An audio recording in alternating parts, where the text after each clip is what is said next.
국민 앵커 백운기, 정확한 분석, 날카로운 시각. 백운기가 하면 다르다. 여러분 안녕하십니까, 백운기입니다. 도대체 나라가 어쩌다 이렇게 됐는지 모르겠습니다. 온 나라에 물난리가 나서 수많은 인명피해가 났는데 대통령은 비행기 안에서 만전을 기하라 이렇게 지시만 하면 답니까? 대통령을 모시는 사람들, 대통령을 망칠 작정이 아니라면 어떻게 대통령이 뛰어간다고 비가 안 오냐 이렇게 말할 수 있습니까?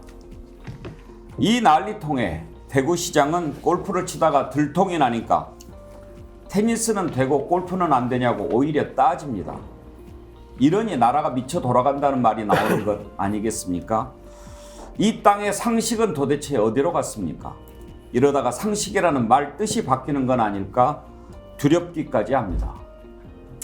생방송 백운기의 정치 본색, 오늘 또 상식을 찾아 떠나보겠습니다.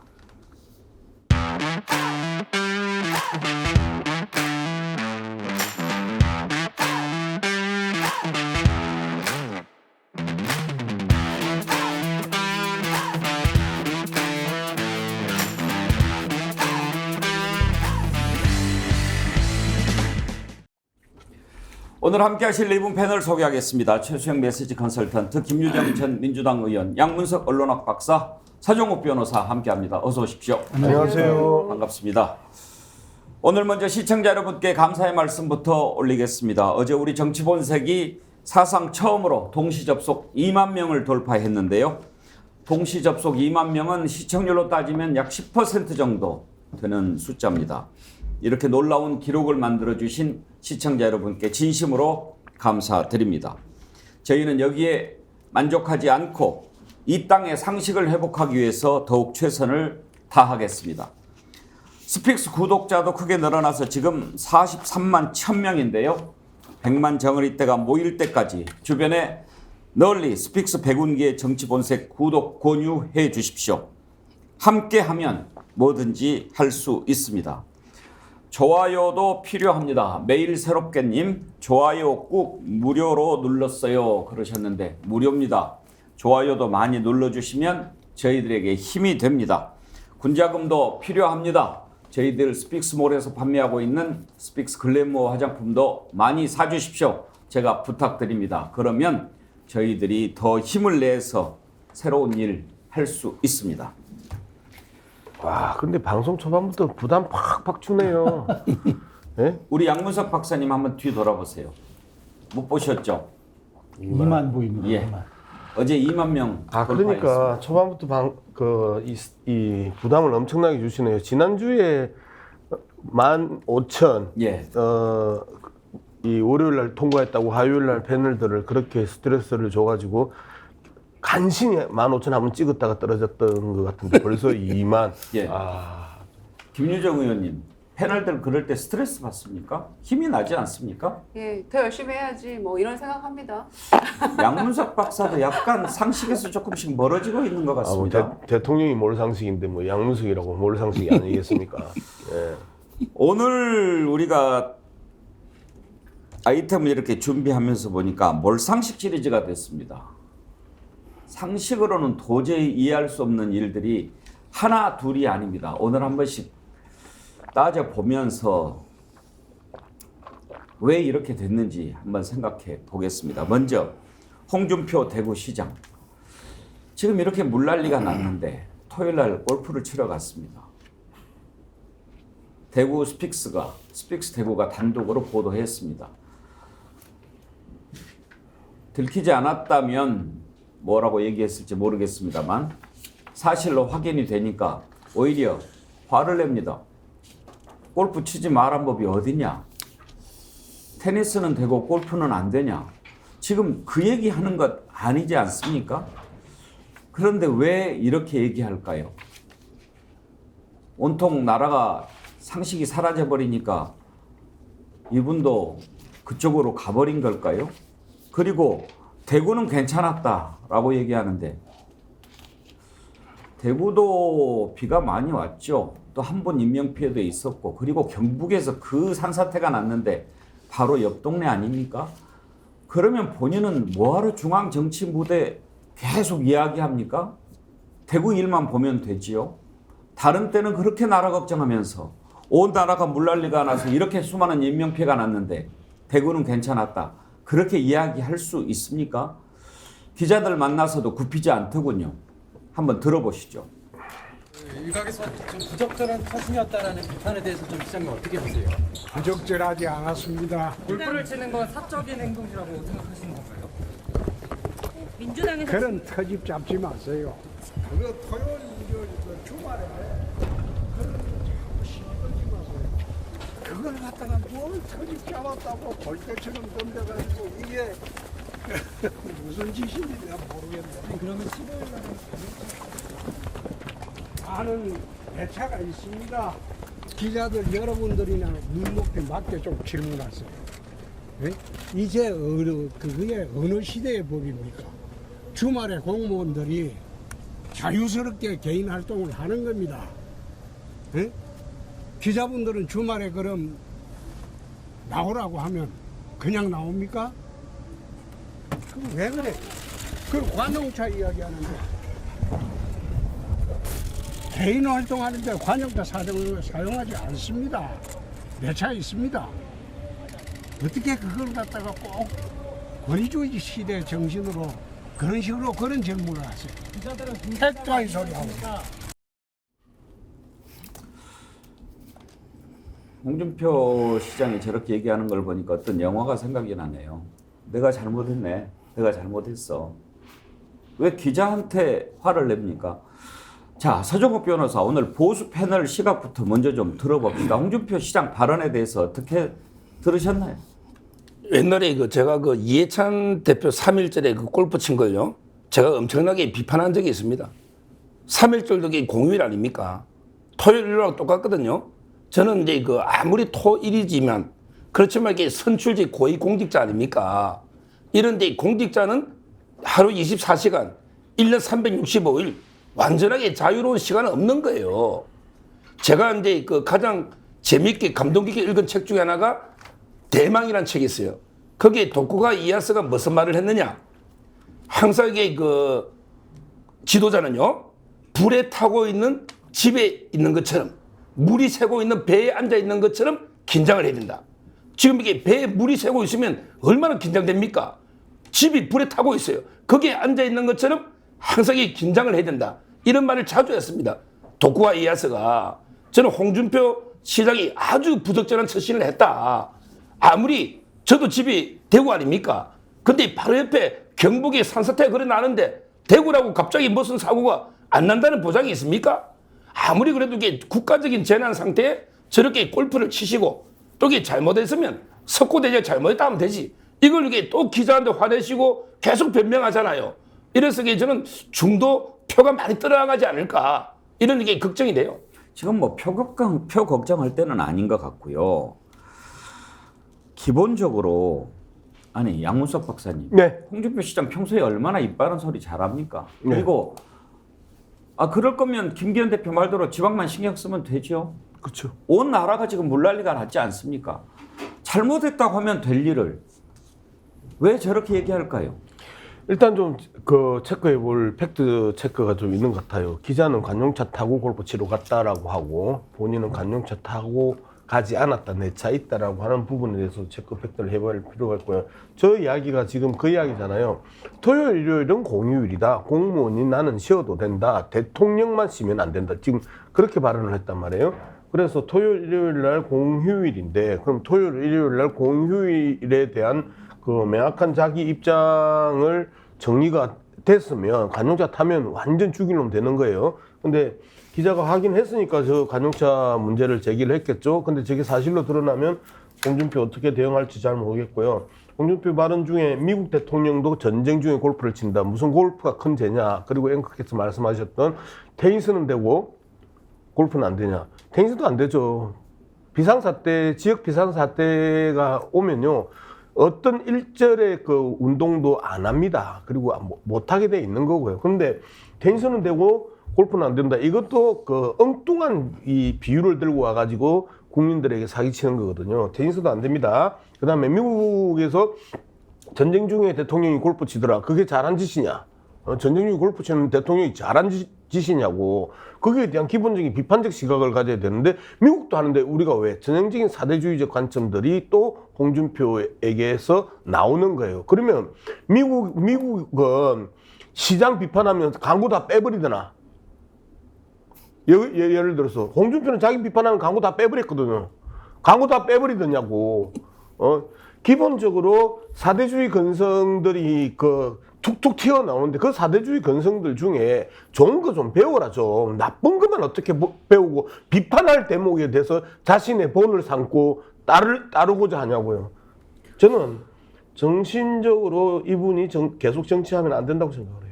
그리고 슬금슬금 반말하시는 것 같은데 저한테 제가 언제요? 앵커께서 시청자들께서 듣고 계시니까 가급적 반말 반말한 적 없습니다. 앵커께서 그라고 표현을 정확하게 했고요. 갱상도 말투인지는 모르겠는데 좀 그렇게 들렸거든요. 그리고 몇 번 부탁드리지만 뒤에 직함 좀 붙여주세요. 사람이 사람 같아야 그 직함을 아이, 붙이고. 그래도 그러지 마시라니까요, 박사님. 예. 김유정 의원.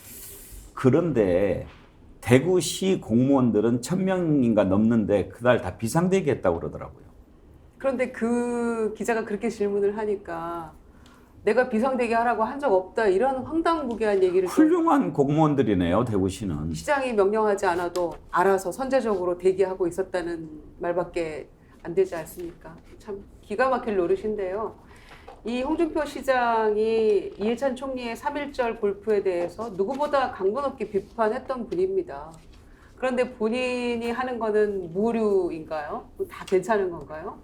테니스 말씀하셨는데 테니스, 탁구, 축구, 족구 다 안 되죠. 어떤 건 되겠습니까? 그러니까 문제의 본질을 흐리는 그런 답변으로 호도하고 있는 것이라고 생각하고요. 중요한 것은 이분이 단순히 대구 광역시장일 뿐만이 아니라 작년에 대선을 꿈꾸고 후보로 나왔던 분 아닙니까? 그리고 여전히 그런 꿈을 가지고 있는 분이시죠. 그리고 중앙 정치 무대에서 원내대표도 하고 다선 의원으로서 여러 가지 역할을 했던 분인데 어떻게 이렇게 협소하고 근시안적 시각으로 골프 친 게 아무 일도 아니라는 식으로 말을 할 수가 있습니까? 이건 진짜 분노를 더 자아내는 그런 발언이라고 보고요. 더군다나 이날 7월 15일 날이 바로 공평 지하차도에서 많은 분들이 희생당한 그날이잖아요. 그런데 골프 치러 갔다가 만약에 폭우 때문에 1시간 만에 중단되지 않았으면 아마 라운딩을 다 끝내고 나왔을 것 같아요. 이분이 하는 얘기를 들어보니까. 도대체 정치 리더로서 할 수 있는 태도와 그 말인가 정말 개탄하지 않을 수 없습니다. 우리 최수영 메시지 컨설턴트한테 메시지 전문가니까 한번 그 부분을 물어보고 싶은데요.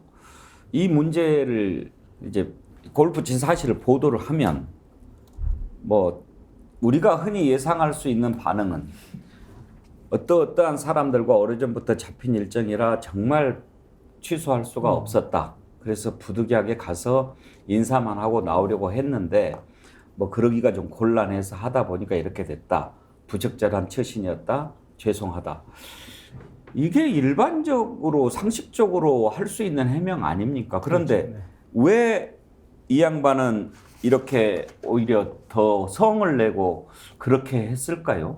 그러니까 홍준표 시장이 지금 하는 언행을 보면은 대단히 이분이 국면 전환에 능한 분입니다. 그러니까 이제 운동이 문제가 된다고 하니까 그럼 테니스인데 왜 골프는 안 되냐 이런 식으로 이제 말하자면 대상을 끌어들임으로써 자기 행동을 좀 정당화하는 그런 이제 어법을 사용하시고 그리고 이분이 이렇게 하는 이유는 지금 앵커께서 말씀하신 것처럼 그렇게 인정해버리면 아무 사실 그냥 일회성 해프닝 혹은 한번 사과하면 끝날 일로 갈 수 있는 일을 이렇게 끌고 가는 거는 본인은 원칙에 대해서 양보하지 않는다라는 어떤 자기의 정치적 이미지 그 말하자면 아이덴티티를 구성하고 가자는 얘기입니다. 그런데 저는 매우 잘못한 게 이분이 이제 뭐 다들 말씀해 주셨으니까 이분이 이제 뭐 당대표도 거치고 대선 후보도 거친 분 아닙니까? 그런데 대구와 경북이 무슨 아주 엄정한 경계선이 있습니까? 행정구역으로 나누어질 뿐이지 기후적, 지리적 측면에서는 똑같은 곳에 있는 겁니다. 그러니까 그런 걸 생각하지 않고 본인은 대구시장이었으니까 괜찮다. 이분이 잘 생각해 보시면 얼마 전에 대구시 공무원들을 전부 골프대회를 주관하는데 거기다가 지원을 해가지고 한번 그 논란이 된 적이 있었습니다. 근데 이분이 골프에 대해서 유난히 집착하는 건 단순히 골프라는 운동을 통해서 뭘 여기에 대해서 골프를 홍보하려는 것이 아니라 본인은 주말에 대한 공무원들의 공직기강 이런 부분까지도 자신은 어떻게든 자율성을 보장하는 그런 지도자다 이런 걸 보여주고 싶은 건데요. 정말 이분이 또 팩트도 하나 틀린 게 뭐가 있냐면 그 공무원들이 1000명이 대기한 거 있잖아요. 중대본이 2단계 발령하면 공무원들은 중앙대책본부에 그 지시에 따라야 합니다. 그래서 대기한 겁니다. 근데 그런 걸 전혀 모르고 있으니까 제가 이제 이거 팩트가 틀렸다는 말씀하고 그다음에 이걸 꼭 하고 싶어요. 이분이 그 수많은 말씀 중에 조선조에도 시민 여상이라는 사자성어가 있었습니다. 이게 뭐냐면 백성을 볼 때는 내 상처를 보듯이 하라는 말입니다. 예. 백성을 볼 때는 시민, 백성을 볼 때는 여상, 내 상처를 보듯이 하라. 그만큼 이게 우리가 여기에 대해서 중요한 어떤 그 애민의식을 가졌다는 게 공직자의 기본이라 그러면 저는 아무리 이 어떤 반어적 어법을 통해서 이 문제를 돌파하려고 했던 홍준표 시장의 의도가 무엇이든 간에 이거는 말이 안 된다는 얘기죠. 그나마 홍준표 시장은 좀 상식이 남아있나 했는데 이번 대응하는 것 보고 정말 실망했다는 분들이 많습니다. 그리고 골프 친 얘기를 하는데 이런 글을 올렸습니다. 맨 앞부분부터 좀 이상하게 시작합니다. 전문입니다. 나는 국회의원 시절부터 지금까지 국정감사를 제외하고는 늘 아내와 같이 자비로 해외 출장을 갑니다. 해외 출장을 가면 나는 공무를 보고 아내는 현지 지인들과 어울리다가 저녁에 다시 만납니다. 민주당 어느 단체장처럼 여비서 데리고 해외 돌아다니며 나쁜 짓 하지는 않지요. 그걸 두고 시비 거는 것은 참 모자란 사람들입니다. 정치인의 아내는 선거 때 후보자보다 더 고생을 하는데 되고 난 뒤 혼자 해외 돌아다니면 그거 되겠습니까? 그 다음에 이제 주말 개인 일정은 일체 공개하지 않습니다. 그건 철저한 프라이버시입니다. 대구는 다행히도 수해 피해가 없어서 비교적 자유스럽게 주말을 보내고 있습니다. 주말에 테니스 치면 되고 골프 치면 안 된다는 그런 규정이 공직사회에 어디 있습니까? 그걸 두고 트집 잡아본들 나는 전혀 개의치 않습니다. 그건 수십 년간 해온 내 원칙입니다. 대통령이라면 다르겠지만 그 외 공직자들의 주말은 비상 근무 외에는 자유입니다. 그런 거로 트집 잡는 권위주의 시대는 이제 아니지요. 이게 말인지 막걸리인지 양문석 박사님. 지금 공직자들의 주말은 비상근무 외에는 자유입니다. 이렇게 썼으면 지금 비상근무잖아요. 그러니까 그렇죠. 말이 안 되고 그다음에 앞부분에 왜 이렇게 아내 얘기를 했을까요? 이건 뭐 혹시 윤석열 대통령 꼬는 얘기인가요? 근데 그 말도 거짓말이에요. 자비로 여행했다면서요. 예. 자기 그 당 대표 할 때 활동비 다 집에 다 갖다 준 사람 아니에요. 횡령한 사람 아니에요. 그리고 그때 제대로 고소 안 당해가지고 그 횡령죄 면한 사람 아니에요. 홍준표 시장이 가지고 있는 기본적인 특징은 다 거짓말이거나 안 그러면 엉뚱한 비유를 통해서 물타기 하면서 빠져나가거나 그 하는 게 그 기본적인 특징입니다. 뭐 자꾸 우리가 홍준표 시장과 관련해 가지고 이렇게 길게 이야기할 만한 가치가 있는 사람인가에 대한 고민도 한번 해볼 때가 된 것 같습니다. 하도 상식에서 어긋나는 일들이 벌어지는데 그나마 좀 상식이 있는 사람일까라고 생각했던 사람이 이래서 좀 국민들이 많이 놀라는 거 아닙니까? 제가 이게 그 세 가지를 좀 비판하고 싶은데요. 첫째는 이제 저는 테니스도 안 된다 봅니다. 이런 게 국가 재난 비상사태에 수많은 국민들이 고통을 겪고 있는데 테니스도 됩니까? 그건 안 되죠. 그것도 골프도 안 돼. 당연히 안 되는 거고. 저는 이게 테니스는 된다. 이 사고도 이게 첫째 잘못됐다. 그 다음에 두 번째, 지금 이게 자꾸 주말하고 평일을 구별하는데 재난이 평일에만 일납니까? 재난이 자연재난이 주말을 비껴갑니까? 토요일, 일요일은 이게 산사태가 안 나고 물이 안 담습니까? 자꾸 이게 재난에 평일과 주말을 왜 나누냐면 이게 저는 두 번째 문제고. 그리고 마지막으로는 저분이 자꾸 대구는 평온하다 하는데 저분이 대선 후보도 하고 당대표도 하고 어떻게 보면 이게 국가 지도자급이에요. 근데 우리 국가적인 재난이 있는데 자꾸 이게 대구에 자기가 유리할 때는 전국 국가 지도를 하고 지금 이게 대구시장에 불과하니까 대구는 사고가 없지 않냐. 이 생각도 저는 아주 이게 잘못돼 있다. 지금 이게 홍준표 시장 제대로 저는 이게 국민께 석고되지 않은 심정으로 사죄를 해야 된다. 이렇게 봅니다. 바로 그렇습니다. 본인이 국가 지도자라고 생각한 사람이 대구는 괜찮았다. 또 이럴 때 이런 이야기를 하면 그건 앞뒤가 안 맞는 것 아닙니까? 어떻게 그런 얘기를 하는지요? 이성충님, 준표형 이제 큰 꿈 접으시오. 그런 걸 보내주셨고요. 손병하님, 평상시 같으면 홍 시장 말이 맞을지 몰라도 전국적으로 난리인데 말이라도 겸손하게 합시다. 열받기 전에. JS 열정님, 염치가 사라지고 위선마저 사라지면 거짓말 좀 해도 사람 좀 죽여도 오히려 큰 소리 칠 수 있는 세상이 오는 겁니다. 글로리유님, 공직자가 골프 치는 것이 나쁘다는 것이 아니라 재난 사태에서 공직자가 재난 수습을 하지 않고 골프 쳤다는 것이 잘못이라는 것이다. 서 변호사가 이해찬을 비판할 때는 재난 사태가 아니었다. 그것과 홍준표를 비교하는 것은 비록 홍 시장을 나무라기는 했지만 물타기 하려고 이해찬을 끌고 들어간 전략이다. 뭐 이렇게 해서 보셨는데 글쎄요, 뭐 그건 이제 생각하시기 자유인데요. 범범님, 아이고 시장님 춘향인 줄 알았더니 향단이었네요. 예, 이 범범님은 김유정 의원님 아니고 다른 분입니다. 뭐 여러 가지 글들이 많이 올라오는데요. 지금 아까 홍준표 시장은 특히 이해찬 총리가 당시에 3.1절 골프를 쳐가지고 논란이 됐었죠. 그때 국회에서 대정부 질문하면서 이해찬 총리하고 또 크게 언쟁을 벌인 적도 있습니다. 뭐 부적절한 골프였다는 둥. 그때 그렇게 했던 것이 오래돼서 잊어버렸을까요? 2006년이었는데요. 그때 당시 모습 한번 보시죠.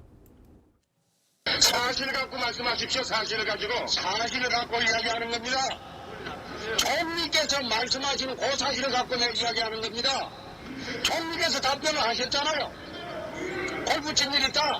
서너 번 정치연금 받은 일 있다. 그 이야기를 하고 있잖아요. 부록하고 논한 적 없습니다. 누가 논아놨다고 했습니까? 홍현영 선거법 위반해서 자격 박탈된 적이 있어도 난 5번 선거에서도 한 번도 선거법을 위반한 적 없어요. 예, 골프 얘기하는 건데 김유정 의원 네. 저때 생각나네요. 홍준표 시장 참 젊었네요. 두 분 다 참 젊었네요. 예. 옛날 생각이 나는데요. 저는 때와 장소를 구별해야 되지 않겠습니까? 상식적인 사람이라면은 더군다나 공직자의 위치에서는 더더군다나 그건 뭐 두말할 필요 없는 일이라고 생각하고요. 근데 이제 가장 큰 문제는 국민의 어떤 고통에 대한 공감 능력의 결여가 아닌가 그런 생각이 듭니다. 그러니까 그 많은 이재민 그리고 사망자, 실종자 이렇게 많은 이제 피해가 났는데 그걸 보고 어떻게 저런 이야기들을 골프 운운하며 이런 얘기들을 천연덕스럽게 저렇게 아무렇지도 않게 당당하게 얘기할 수 있는지 그게 참 놀랍기만 하고요. 이게 공직자로서 자격이 없는 인물이다 그런 생각이 듭니다. 본인이 과거에 검사 물 빼는데 8년 걸렸다는 얘기 했었거든요. 갑자기 생각이 났는데 그러면서 우리가 얘기했던 게 있어요. 윤석열 대통령은 임기 끝나도록 검사 물 빼기는 틀렸구나 이런 얘기를 했는데 홍준표 시장 이 수해 골프와 관련해서 답변하는 태도를 보니까 검사물 아직 안 빠진 것 같아요. 그래서 본인이 그야말로 공직자로서 어떻게 처신하는 게 옳은 일인지 다시금 좀 반성하고 돌아보는 계기가 됐으면 좋겠습니다. 가끔 바른말 해서 가끔 바른말 하는 분이다 이런 표현 했었는데 이제는 그것도 아닌 것 같아서 정말 실망입니다. 제가 방금 그 앵커께서 읽어주셨던 염치가 사라지고 위선마저 사라지면 대놓고 거짓말하는 사회라는데 이게 왜 이렇게 다가와요? 염치가 사라진다 한들 최소한 염치가 있는 채 하는 위선은 그 염치가 없어져서 속이려고 염치가 있는 채 하려고 위선을 떠는 거거든요. 그런데 댓글에서 염치가 사라지고 위선마저 사라지면 이제는 거짓말 천지가 된다라고 이야기를 하는 부분이 너무 가슴에 와닿는 지적이라고 생각을 했습니다. 예. 이은주님, 홍준표 시장의 행동과 발언은 측은지심은 고사하고 공감 능력 제로임을 스스로 인정한 언행에 불과합니다. 말장난 그만 좀 합시다. 이상용님, 이놈의 정부는 공무원이고 대통령이고 장관이고 남 탓이 아니면 말이 안 되나 봐요. 뭐 잘못, 미안 이 단어가 아주 실종이 됐어요. 이런 걸 주셨는데요. 홍준표 시장님, 잘못하신 겁니다. 그렇게 해서는 안 됩니다. 온 나라가 물난리가 나서 그렇게 인명피해 났는데 내 지역 괜찮다고 골프 치는 것 옳지 않았잖아요. 그걸 잘못했다고 사과하면 될 일입니다. 주변에 물어보십시오. 그거 잘했다고 생각하는 사람 한 명이라도 있는지. 자식한테라도 한번 물어보십시오. 나 어땠냐? 잘못했다고 얘기할 겁니다. 홍준표 시장이 키운 자녀들은요. 잘못했으면 잘못했다고 사과하는 것. 그게 그렇게 어렵습니까? 상식에 어긋나는 것 두 번째. 원희룡 국토교통부 장관. 참사 현장을 찾았습니다. 5선 궁평 지하차도 정말 있을 수 없는 참사가 일어났죠. 거기 현장을 방문했는데 인터뷰를 한다고 도로 가운데를 막아 섰습니다. 견인차가 지나가야 된다고 얘기를 하니까 비켜주지 않으면서 짧게 하겠다라고 하는 모습이 카메라에 잡혔습니다. 그것도 글쎄요, 잘못한 거 아닌가요? 한번 보시죠.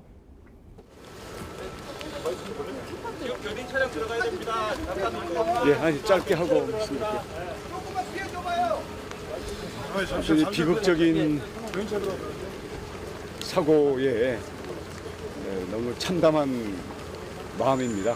죄송합니다. 저 죄송합니다. 지금 견인차 들어온다고 해서 조금만 피해달라고 했거든요. 예. 네, 우선 좀 잠깐만 펴주시죠. 저희 차부터 펴주시죠.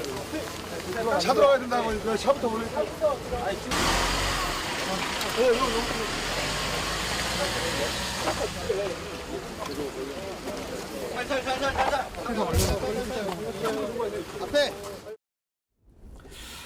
비켜달라는 요구를 5번이나 했다고 하는 기사가 떴습니다.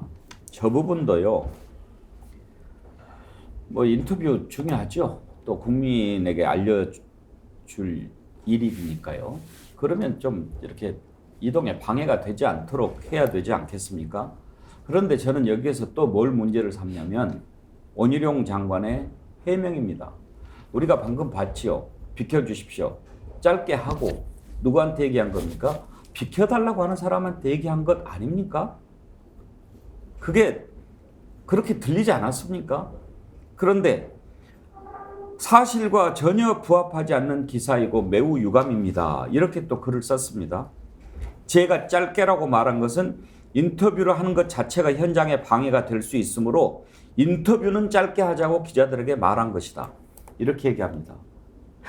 최수영 컨설턴트 그렇게 들렸습니까?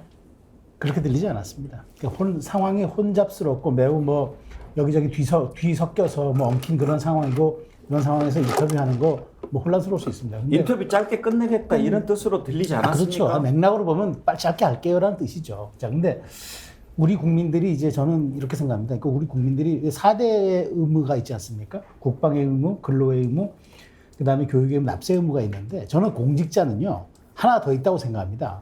국민에 대한 설명의 의무인데요. 설명을 해야죠. 그런데 이 설명에서 가장 중요한 거는 해명이 아니고 사회적 감수성입니다. 근데 지금 제가 보기에는 사회적 감수성이 결여된 거예요. 지금 국토부 장관이 현장 지휘를 하러 갔고 현장 파악을 하고 중요합니다. 그리고 거기에 대한 인터뷰 언론의 관심사입니다. 그런데 지금 빨리 어쨌든 차를 끌어내서 거기 현장을 확인하려는 견인차, 그 얼마나 중차대합니까? 우리가 견인차는 특수 차량으로 분류합니다. 그렇기 때문에 그렇다면 최소한 국토부 장관이면 거기에 대한 사태의 심각성이나 그런 사안의 중요성을 바로 인지했어야죠. 조금 내가 국민에 대한 말이 늦더라도 사회적 감수성이 있었다면 저는 이렇게 안 했을 것이라고 봐요. 그래서 이 대목에 대해서는 대단히 저도 아쉽습니다. 이런 것도 김유정 의원 그때 현장에 정신이 없어서 그랬다라고 해명을 하면은 이해가 되지 않습니까? 아니, 좀 있을 수 없는 일 아닙니까? 그러니까 양평 고속도로 건에 대해서 그 말도 안 되는 내용을 개인 유튜브에 딱 올려놓고 그리고 나토 가지 않았습니까? 리투아니아에. 그리고 돌아와서 지금 첫 보이는 원희룡 장관의 모습이 바로 이 모습이었어요. 누가 국민들이 원희룡 장관의 인터뷰를 그렇게 보고 싶어 합니까? 견인차가 빨리 지나가서 사고를 수습하는 거를 먼저 원하지 않겠습니까? 그리고 나서의 해명도 이렇게 부적절하게 하고 이쯤 되면 박성중 의원 나서야 되지 않나요? 과방위 간사? 좌파 매체 허위 날조 선동이라는 얘기 해야 되지 않습니까? 그래서 반드시 이거는 문제 삼고 처벌하겠다 이런 얘기 나와야 되는 순서 아닌가요? 그래서 원희룡 장관이 왜 이렇게 망가지는지 모르겠어요. 이게 본인의 본 모습인지 정말 궁금합니다. 우리 서정 변호사. 예. 저는 이게 전혀 달리 봅니다. 이거야말로 그 가짜뉴스 중에 가짜뉴스다. 저는 그래 봐요. 예. 왜냐하면 이게 지금 저희가 화면을 볼 때는 그 말을 자꾸 신경을 쓰고 그 상황을 생각하고 들으니까 듣깁니다. 아, 이게 좀 비껴달라 듣겨요. 그렇지만 이게 그때 그 상황으로 돌아가서 보면 수십 명의 기자를 둘러싸고 잠깐 하자. 막 이게 어수선하고 본인이 이게 무슨 말을 해야 될지 거기에 집중되다 보면 뒤에서 그 목소리가 안 듣길 수가 있는 거예요.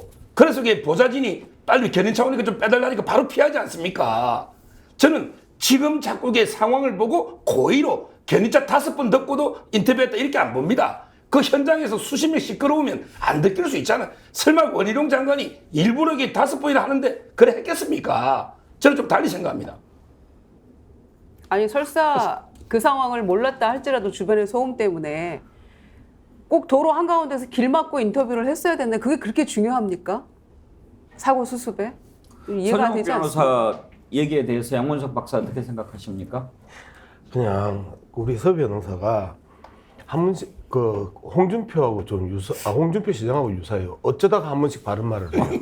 어쩌다가 한 번씩 바른 말을 하는데 홍준표 시장을 바라보는 그 눈빛과 그 시각으로 원희룡 장관도 같이 바라보고 윤석열 대통령을 바라보면요, 제 사람이 똑같아요. 이제 좀 그런 부분에서 자꾸 이제 방어하려고 하는 의무감이 있다라는 건 알겠는데 그 대도 안 하는 그런 발언으로 그 말하는 건 아니고요. 저는 그 정신과 의사 강윤영 씨에게 꼭 묻고 싶습니다. 원희룡 장관의 일련의 행태들이 소시오패스가 아닐까? 정신과 의사 강윤영, 원희룡 장관의 부인, 이분이 이재명 당시 후보를 향해서 소시오패스라고 하면서 반사회적 성격장애라고 이야기를 했는데, 나는 원희룡 장관이 소시오패스가 아닐까라고 의심을 하면서 정신과 의사 강윤영 씨에게 당신의 남편의 병질환은 뭔가를 꼭 묻고 싶은데요. 이게 반사회적 그 인격장애고 성격장애라는 게 계속해서 알면서 의도적으로 거짓말하는 거거든요. 그리고 계속해서 상대방을 무시하는 거고요. 자, 한번 생각해 보세요. 이재명 대표가 현장에 갔어요. 그리고 김교흥 행안위 위원장이 우리라도 잠시 몇 명이라도 들어가서 현장에서 좀 더 확인해 보자 했더니 내가 그 시장 때 도지사 때 봤는데 정치인들 도움이 안 된다. 이 선에서 나가자 하고 돌아 나갑니다. 그런데 이 양반은 아예 현장에 들어와 가지고 기자들을 대거 끌고 들어와 가지고 심지어 차로를 막고 긴급하게 견인차가 들어가는 부분에 대해서도 빨리 짧게 끝낼 테니까 조금만 기다려 견인차라고 이야기를 하고 할 것 다 하다가 결국은 그 잠시 물러났다는 거예요. 자, 그러면 죄송합니다, 잘못했습니다. 아까 그 앵커께서도 말씀하셨던 그렇게 이야기했는데 사실과 부합하지 않아 오해다. 도대체 저기 뭐를 쳐다보고 오해라고 이야기할 수 있는 대목이 뭐예요? 뭐가 오해예요? 나는 서정욱 변호사한테도 묻고 싶어요. 저기에서 우리가 영상을 쳐다보고 있는데 저기에서 뭐 어떤 장면, 어떤 내용, 어떤 발언이 오해냐고. 잘못했습니다 하면 될 거를 뭐 어떻게 자기들은 비판만 받으면 다 오해야. 그리고 왜 자기가 스스로 해명하지 않고 국토부에서 공식 입장으로 오해라고 또 표현을 하고 맨날 주석서, 해설서 나와야 되냐고요. 이해가 안 되는 상황. 우리 서정욱 변호사께서 가짜뉴스라고 하셨는데 일단 기사 내용을 보면 이렇게 나옵니다. 누군가가 지금 견인차랑 들어가야 한다. 잠깐 좀 비켜달라라고 외치니까 원장관이 짧게 하고 이렇게 말하면서 자리를 지켰고, 멀리서 또 다른 사람이 조금만 피해달라 해도 원장관이 비극적인 이러면서 발언을 시작했고, 잠시만 견인차 들어온다는데요 라고 세 번째 목소리가 들려도 원장관이 준비한 말을 이어갑니다. 사고에 너무 참담한 마음입니다. 원장관이 말을 이어가자 현장 관계자로 보이는 한 남성이 원장관 뒤에서 장관님 죄송합니다. 지금 견인차 들어온다고 해서 조금만 피해달라고 해서 이렇게 말하는데, 그런데도 원장관은 예 우선 좀 이라고 인터뷰를 계속하려는 모양새를 취했다. 원장관이 자리를 피한 것은 5번째 요구가 나올 때였다. 잠깐만 피해달라 차 들어와야 한다고 라는 발언이 들리자 그제야 원장관은 발언을 멈추고 견인차를 위해 한쪽으로 비켜섰다. 이렇게 이제 현장에서 기사를 쓴 겁니다. 그러니까 서정욱 변호사께서는 이 현장에서 취재를 한 기자의 말이 가짜 뉴스라고 한다면 그것이 가짜 뉴스라고 하는 더 구체적인 팩트를 가지고 얘기를 하셔야 가짜 뉴스라고 주장할 수 있을 것 같습니다. 그런데 그 신문에 모든 신문이 그래 쓴 건 아닌 걸로 제가 알고 있고요. 그 기사를 쓰는 게 기자인데도 해명했는데 기사를 쓴 걸로 제가 알고 있고 지금 이게 짧게라는 거는 일단 이제 그 견인 차량을 떠나가지고 제 현장에서 인터뷰가 좀 부적절하니까 짧게 합시다. 이렇게 한 걸로 저는 들었고요. 그리고 이제 그 제가 그랬잖아요. 그때 수십 명 기자가 둘러싸고 또 이게 그때 무슨 말을 해야 될지 거기에 집중이 되다 보면 뒤에서 하는 말이 좀 안 듣길 수가 있지 않습니까?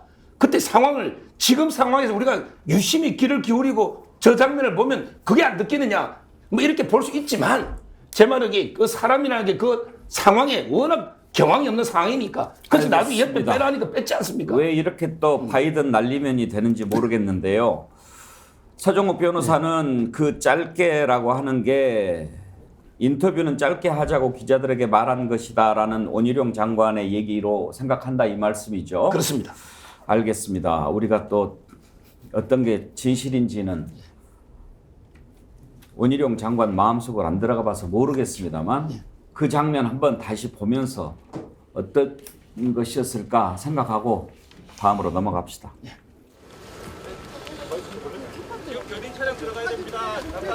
예, 아니 짧게 하고 있습니다. 아주 비극적인 사고에 너무 참담한 마음입니다. 죄송합니다. 저 죄송합니다. 지금 견인차 들어온다고 해서 조금만 피해달라고 하니까. 예, 우선 좀 잠깐만 피해주시죠. 저희 차부터 피해주시죠. 차 들어가야 된다고 하니까 차부터 보내주세요.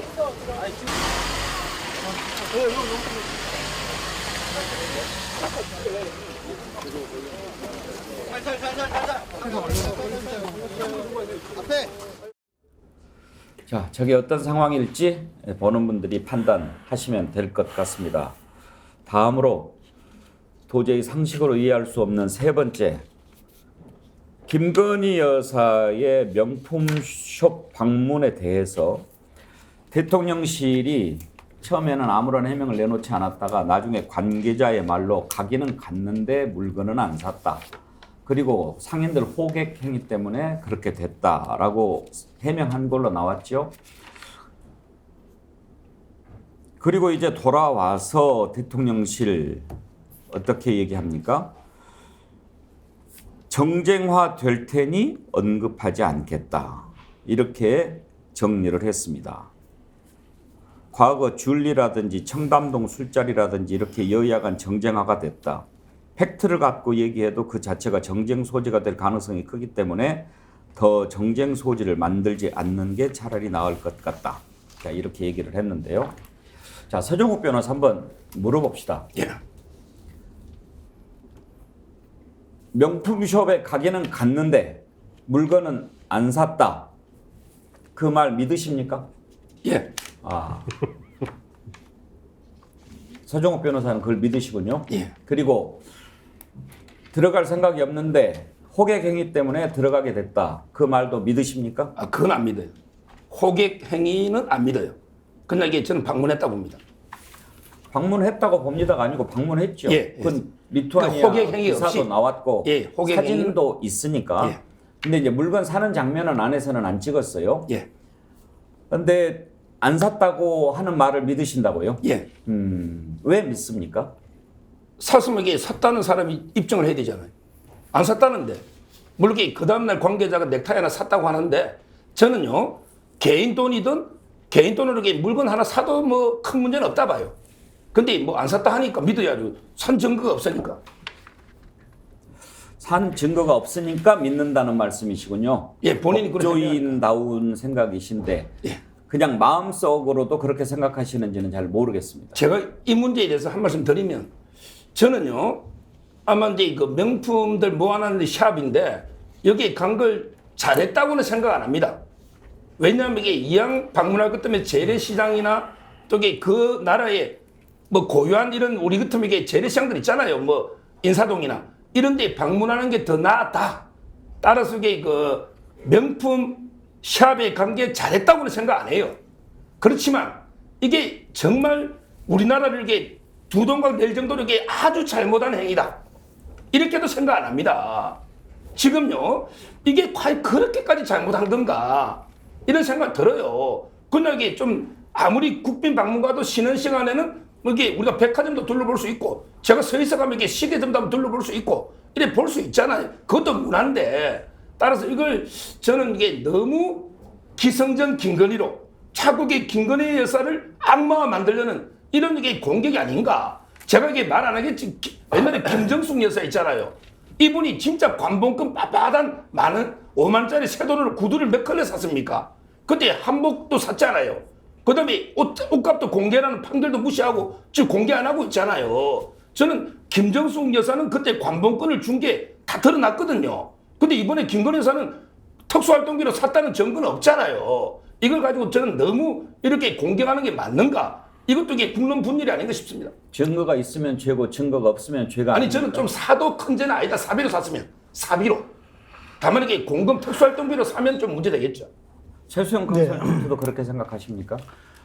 저는 기본적으로 그 김건희 여사가 나토에 가서 순방 갔는데 명품샵에 들리지 않았습니까? 저는 이거는 기본적으로 일단 부적절했습니다. 왜냐하면 나토가는 군사동맹 회의체입니다. 그럼 그 외교안보에 이제 특히나 안보에 방점이 찍혀져 있는 거 맞고요. 그다음에 사실 바로 직후 이어서 우크라이나를 갑니다. 우크라이나 가기 직전에 사실 들린 거거든요. 자, 그렇다면 이게 우리가 일반 순방도 아니고 군사 외교 안보 동맹, 그다음에 특히나 우리가 보안을 유지하면서 현지 우크라이나 방문을 대통령 부부가 하는 그 직전에 갔다? 이거는 사실 보면 순방의 목적과 그런 방향성이 다 어긋난 행동들이고, 더더군다나 물론 저는 대통령 영부인이지만 사적 시간은 보장돼야 됩니다. 그렇기 때문에 이제 뭐 명품 샵에 들릴 수도 있었습니다만은, 그런데 꼭 이게 나토 순방 중이어야 했느냐? 한번 들어봅시다. 왜냐하면 아까 서정옥 변호사가 들어가기는 했는데 안 샀다는 말을 믿는다라고 하는데, 그 관계자 얘기를 들어보면 우리가 조금 느낌을 알 수가 있을 것 같습니다. 한번 들어볼까요? The First Lady of Korea visited your store? As you know, yes. What things did Mrs. Kim buy? No comment. Do you know what has she bought? Yes, I know everything, but no comments, as I said. 저래도 서정욱 변호사 아무것도 안 샀다고 들리십니까?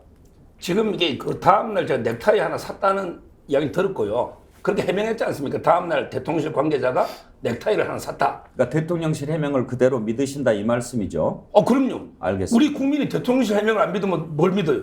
저는 못 믿습니다. 그렇습니까? 자, 그러면 저는 우리 국민이 아닙니까? 뭐 국민이라는 표현을 취소하겠는데. 대통령실 말을 못 믿으면 국민이 아니고 반 국가 세력입니까? 그거는 취소하겠습니다. 근데 저는 믿는다는 거죠. 예. 서정욱 변호사는 믿는지 궁금해서 여쭤본 겁니다. 김유정 의원. 네. 이제 저렇게 이제 믿는 분도 계신데 아마 정말 들어갔는데 안 샀을까 이렇게 생각하는 사람이 더 많을 것 같습니다. 제 생각에는. 그러니까 지금 그 두 브롤리아의 그 매장 관계자가 답변하지 않습니까? 모든 걸 알고 있지만 답하지 않겠습니다. 이렇게 얘기하는 거는 물건을 안 샀으면 사지는 않고 그냥 보고 가셨습니다라고 명쾌하게 말할 수 있었을 거예요. 그런데 답을 저렇게 한다는 거는 분명히 다른 이면이 있다는 얘기 아니겠습니까? 그래서 경호원들 16명 수행팀까지 그렇게 같이 가가지고 그 주변의 매장, 명품샵 매장을 5개를 다 돌아본 영부인은 세계 없을 것 같아요. 그리고 세계 그 국제 뉴스를 봐도 세계 어느 나라 영부인도 뭔가 해외 방문을 했을 때 명품샵을 저렇게 당당하게 다닐 수 있었던 그런 뉴스는 본 적이 없는 것 같습니다. 그래서 큰 문제라고 생각하고요. 더군다나 왜 오고 가고 할 때는 에코백 들고 갑니까? 그건 너무 위선 아닙니까? 그리고 명품을 살 수도 있겠죠. 그러나 TPO라는 게 있는 거 아니겠습니까? 더군다나 대통령실에서 이제 이 부분 얘기를 하니까 국내에서는 수해로 이렇게 많은 분들이 사망하고 피해가 이렇게 크고 이재민이 10,000명인데 대통령 부인이 지금 명품샵 갈 일이냐 이렇게 얘기를 하니까 뭐라고 답을 했냐면 국민의힘 쪽이었나요? 하여튼 답이 나왔습니다. 뭐 12일, 13일 그때 방문한 건데 그때는 피해가 그렇게 나기 전이다 이런 얘기를 해요. 황당하지 않습니까? 그리고 그 전에 무슨 일이 있었습니까? 양평 고속도로 주변에 그 양평 땅 문제 때문에 얼마나 나라가 들썩들썩했습니까? 그렇다면 자숙하는 자세로 가만히 있어야 되는 거 아닙니까? 국민을 어떻게 알고 이런 그 행동들을 아무렇지도 않게 하는 거죠. 너무 당당하지 않습니까? 이건 국민을 정말 무시해도 너무 무시하는 처사다. 그런 말이 먹힐 거라고 생각했다는 게 저는 더 놀랐습니다. 호객행위라니요. 명품 편집샵에서는 그런 거 하지 않습니다. 그리고 줄 서는 사람들이 많고요. 그런데 한국의 대통령 부인에게 호객행위를 했다. 뭐 어떻게 합니까? 뭐 구찌가 싸요, 루이비통이 싸요 이렇게 합니까? 어떤 식으로 해야 됩니까? 경호원들 16명을 뚫고 대통령 부인인 줄 알고 들어와서 보세요 이렇게 얘기를 했다는 겁니까? 그 매장은요 그렇게 나와서 호객행위 하지 않습니다. 한국에서도 알잖아요 여러분들. 오픈런 하면은 다 뛰어들어가서 하려고 구입하려고 줄 서는 거 아시지 않습니까? 그리고 굉장히 숫자도 제한적으로만 매장 안으로 들여보내지 않습니까? 그런 거 다 아는 국민들이 부지기수인데 다 언론 보도 통해서 알지 않습니까? 그런데 대통령 부인이 자숙하지는 못할 망정 국내에서 여러 가지 이렇게 분란을 일으켜놓고 가서 저는 듣도 보도 못한 역사의 기록에 남을 일인 것 같습니다. 최수영 컨설턴트 청와대 홍보에 계셨으니까 아무리 당황해도 이렇게 그 어떤 논란이 생겼을 때 대통령실에서 해명을 내놓는 것은 국민들이 이해하는 수준에 맞춰서 그렇죠. 내놓아야 되지 않겠습니까? 그런데 갔는데 안 샀다. 호객행위 때문에 들어갔다. 어떻게 이런 해명을 할 생각을 했을까요? 저는 그 부분에 대해서는 비록 실무적이지만 저는 좀 약간 책임을 물어야 한다고 생각을 합니다. 왜냐하면 어떤 해명을 할 때 국민들이 납득하게끔 최소한 근접하게끔 해명을 해야 되지 않습니까? 그런데 이건 누가 들어도 상식 밖의 얘기입니다. 16명에 대한 경호를 뚫고 호객행위를 했다? 아니 우리 명품은 원래 호객행위 안 하기 때문에 명품입니다. 그러니까 이게 상식과도 맞지 않고 더더군다나 해명이라면은 그럼에도 불구하고 뭐 이랬습니다라고 해명을 해야 되는데 이거는 사실관계조차 맞지 않는 해명입니다. 저는 제가 보기에 이거는 홍보 라인에서 너무 급조하게 얘기하다 보니까 이렇게 지금 혼선을 빚은 것 같은데 이렇게 하면 안 됩니다. 어떤 사안이 벌어졌으면 그 국민들에 대해서 최소한 어떤 제가 아까도 말씀드렸지만 국민에게 대한 설명을 할 때 사회적 감수성이 가장 우선되어야 됩니다. 그런 것들에 대한 고려가 빠지고 하는 해명은 늘 사고를 일으킵니다. 그럼 이런 부분들은 저는 아무리 급해도 여기에 대해서는 조금 말하자면 정비를 하거나 다시 좀 라인업을 짜야 된다고 생각합니다. 양문석 박사. 네. 대통령실 핵심 관계자가 제가 특별히 언급을 하지 않는 것이 좋을 것 같다 이렇게 얘기를 했다고 하는데 그냥 거기서 끝났으면 괜찮을 것 같은데 그걸 과거 줄리라든지 청담동 술자리라든지 이렇게 여야가 정쟁화가 됐다. 팩트를 갖고 얘기해도 그 자체가 정쟁 소재가 될 가능성이 더 크기 때문에 정쟁 소재를 만들지 않는 게 차라리 나을 것 같다 이렇게 얘기를 했어요. 네, 계속해서 그 모든 이야기들을 가짜 뉴스로 돌리고 싶은 그 기본적인 속성을 갖고 있는 발표인데요. 일단 하나하나 따져봅시다. 서정욱 그 변호사한테 진짜 묻고 싶어요. 홍수 피해가 속출하는데 골프 치면 안 되고 쇼핑하면 돼요? 그죠? 자, 홍수 피해가 속출하는데 골프 친 홍준표는 비판받아 마땅하고 김건희 여사는 비판하면 안 돼요? 나는 이 부분에 대해서 첫 번째 묻고 싶고요. 두 번째, 대통령실의 발표를 안 믿으면 도대체 누구 발표를 믿겠냐라고 하니까 이 부분에 대해서 한번 생각해봅시다. 첫 번째 해명이 뭐였어요? 일정을 마치고 숙소로 돌아가는 과정에 있어서 잠시 들렸다. 그리고 호객행위다. 이제 이 두 가지가 나왔죠. 근데 어떤 언론에 의하면 일정을 마치고 숙소는 북쪽에 있는데 일부러 남쪽으로 내려와가지고 쇼핑을 했단 말이에요. 그럼 이거 거짓말일 가능성이 높죠. 그죠? 두 번째, 호객행위. 아주 습관적으로 남탓 버릇에 너무 익숙한 그 대통령실이죠. 전 정권 탓, 이재명 탓, 민주당 탓, 그 다음에 명품샵 그 점원이나 사장 탓. 호객행위를 한. 그죠? 그리고 항상 김건희 여사는 피해자죠. 주가 조작해가지고 돈을 너무 많이 번 피해. 그 다음에 땅을 투기했는데 왜 거기다 종점을 갖다 대가지고 우리까지 욕덕히고 땅값을 뻥튀기 시켜주고 58배에서 이제는 100배 넘어가는 돈을 벌게 해서 국민들에게 욕듣게 하는 피해. 그 다음에 우리가 그냥 지나가는데 왜 호객 행위를 해가지고 또 들어가게 해가지고 상품을 샀다 안 샀다 논란을 일으키는 그 논란의 중심에 서게 한 피해, 온통 피해야. 자, 이 부분에 대해서도 그 문제를 삼는 거예요. 문제는 뭐냐면요, 대통령실이 자꾸 거짓말을 하는 거예요. 그런 말씀하신 대로 뭐 비 오는데 홍수 피해 나는데 골프 쳤는데 골프 칠 수 있어. 국내 국민들이 죽든 말든 쇼핑할 수 있어. 했다 치자. 그러면 거기에 대해서 거짓말을 하면 안 되는 거잖아요. 그런데 자꾸 거짓말을 한 거잖아요. 그리고 들킨 거잖아요. 들킨 거짓말이잖아요. 그래서 이 문제에 대해서 비판을 하는 거잖아요. 이 비판을 하는 사람들을 보고 자꾸 반국가 세력이라고 빨갱이라고 또 매도할 건가요?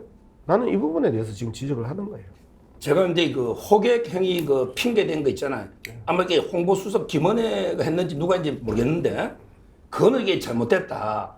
호객 때문에 이게 들어갔다. 이거는 말이 안 된다는 거예요. 5군데. 그거는 제가 인정합니다. 네, 인정하셨는데. 자, 근데 문제는 물건을 산 부분 있잖아요. 이게 저는 2가지 때문에 어렵다 보는 게, 첫째는 이제 그 돈을 지급할 때요, 카드로 하면 이게 다 내역이 남겠죠. 카드로 살 수는 없을 거고.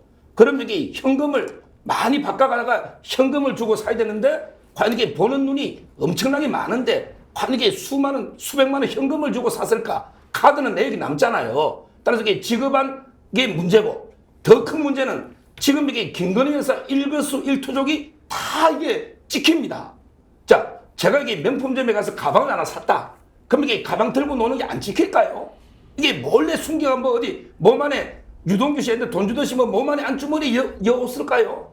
저는 이게 그 물건을 들고 노는 게 과연 눈에 여러 사람이 있는데 경호원만 16명이에요. 그리고 그쪽에 매점에 직원들 많을 겁니다. 어떻게 물건을 들고 노겠어요? 제가 알기로 대통령이나 영부인이 직접 사지 않고 필요한 게 있으면 그 다음날 관계자 가서 뭐 골룸을 다른 직원이 사오겠죠. 그래서 넥타이 하나 샀다고 하지 않습니까? 넥타이 산 걸. 따라서 이걸 저는 미리 우리가 사진으로 다 보이는데 물건을 들고 놓은 게 흔적이 없잖아요. 자, 제가 거기에 대해서 말씀드릴게요. 2가지 이야기를 했는데요. 카드 내역이 남냐 안 남냐.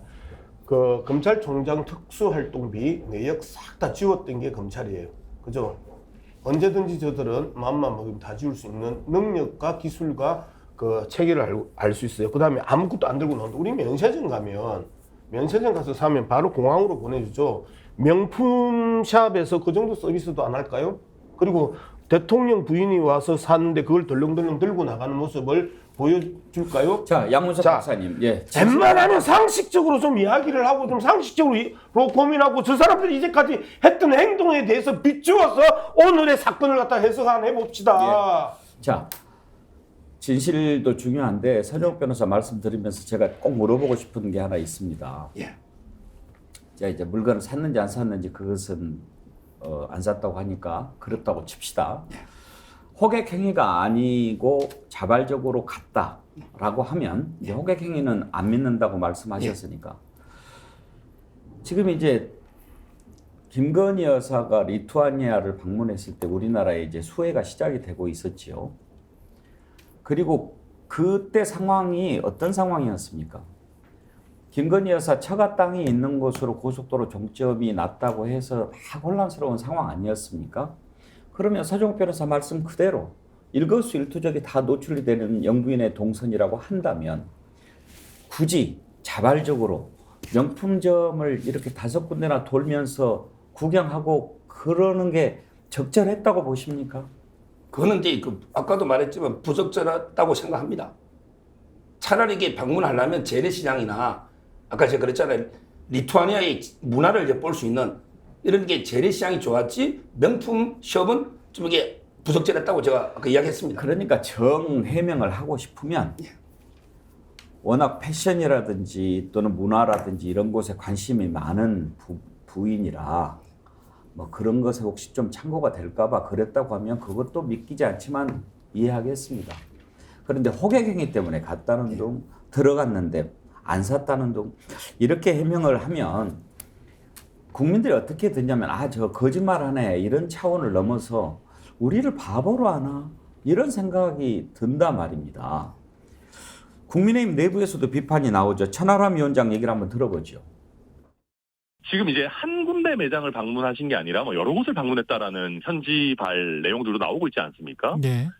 그렇다고 하면 이게 호객행위 때문이다라고 하는 부분은 설득력이 굉장히 떨어지거든요. 네. 게다가 지금 이제 이게 그 호객행위가 설령 있었다 한들 권유 정도였겠지. 예. 그렇게 수많은 경호원들이 있는 상황에서 그게 어떤 압박이라고 느껴질 만한 호객행위였겠습니까? 오히려 그냥 저희가 조금 생각이 짧았다. 지금 이제 쇼핑하러 갈 때가 아니었는데라는 그냥 겸허한 메시지 내면 많이 그래도 이해해 주실 겁니다. 근데 여기서 이제 조금 납득하기 어려운 이제 핑계나 변명들이 나오게 되면은 오히려 이제 국민들께서 더 납득하시기 어려워지는 거니까 저는 그냥 좀 깔끔하게 인정할 부분들은 인정하고 가는 게 훨씬 좋지 않나 그렇게 봅니다. 대통령이나 대통령 부인이 잘못할 수 있습니다. 그러면 그런 부분들을 잘 보좌하라고 참모진도 있고 비서실이 있는 것 아닙니까? 그럼 메시지 관리도 좀 잘하고 무엇보다도 잘못된 것을 지적을 해줘야 그게 참모의 역할 아니겠습니까? 오늘 아침 칼럼에서 그 부분에 대해서도 많은 비판이 쏟아졌습니다. 지금 이 난리통에 꼭 우크라이나 갔어야 되느냐? 그러면 우크라이나를 갈 수밖에 없는 그런 상황을 설명을 해서 국민들을 설득을 시켜야지 대통령이 서울로 뛰어간다고 호우 상황이 달라지냐? 이렇게 묻습니다. 이걸 말이라고 합니까? 대통령 와서 비 막아주라고 했습니까? 대통령이 비 막는 신은 아니죠.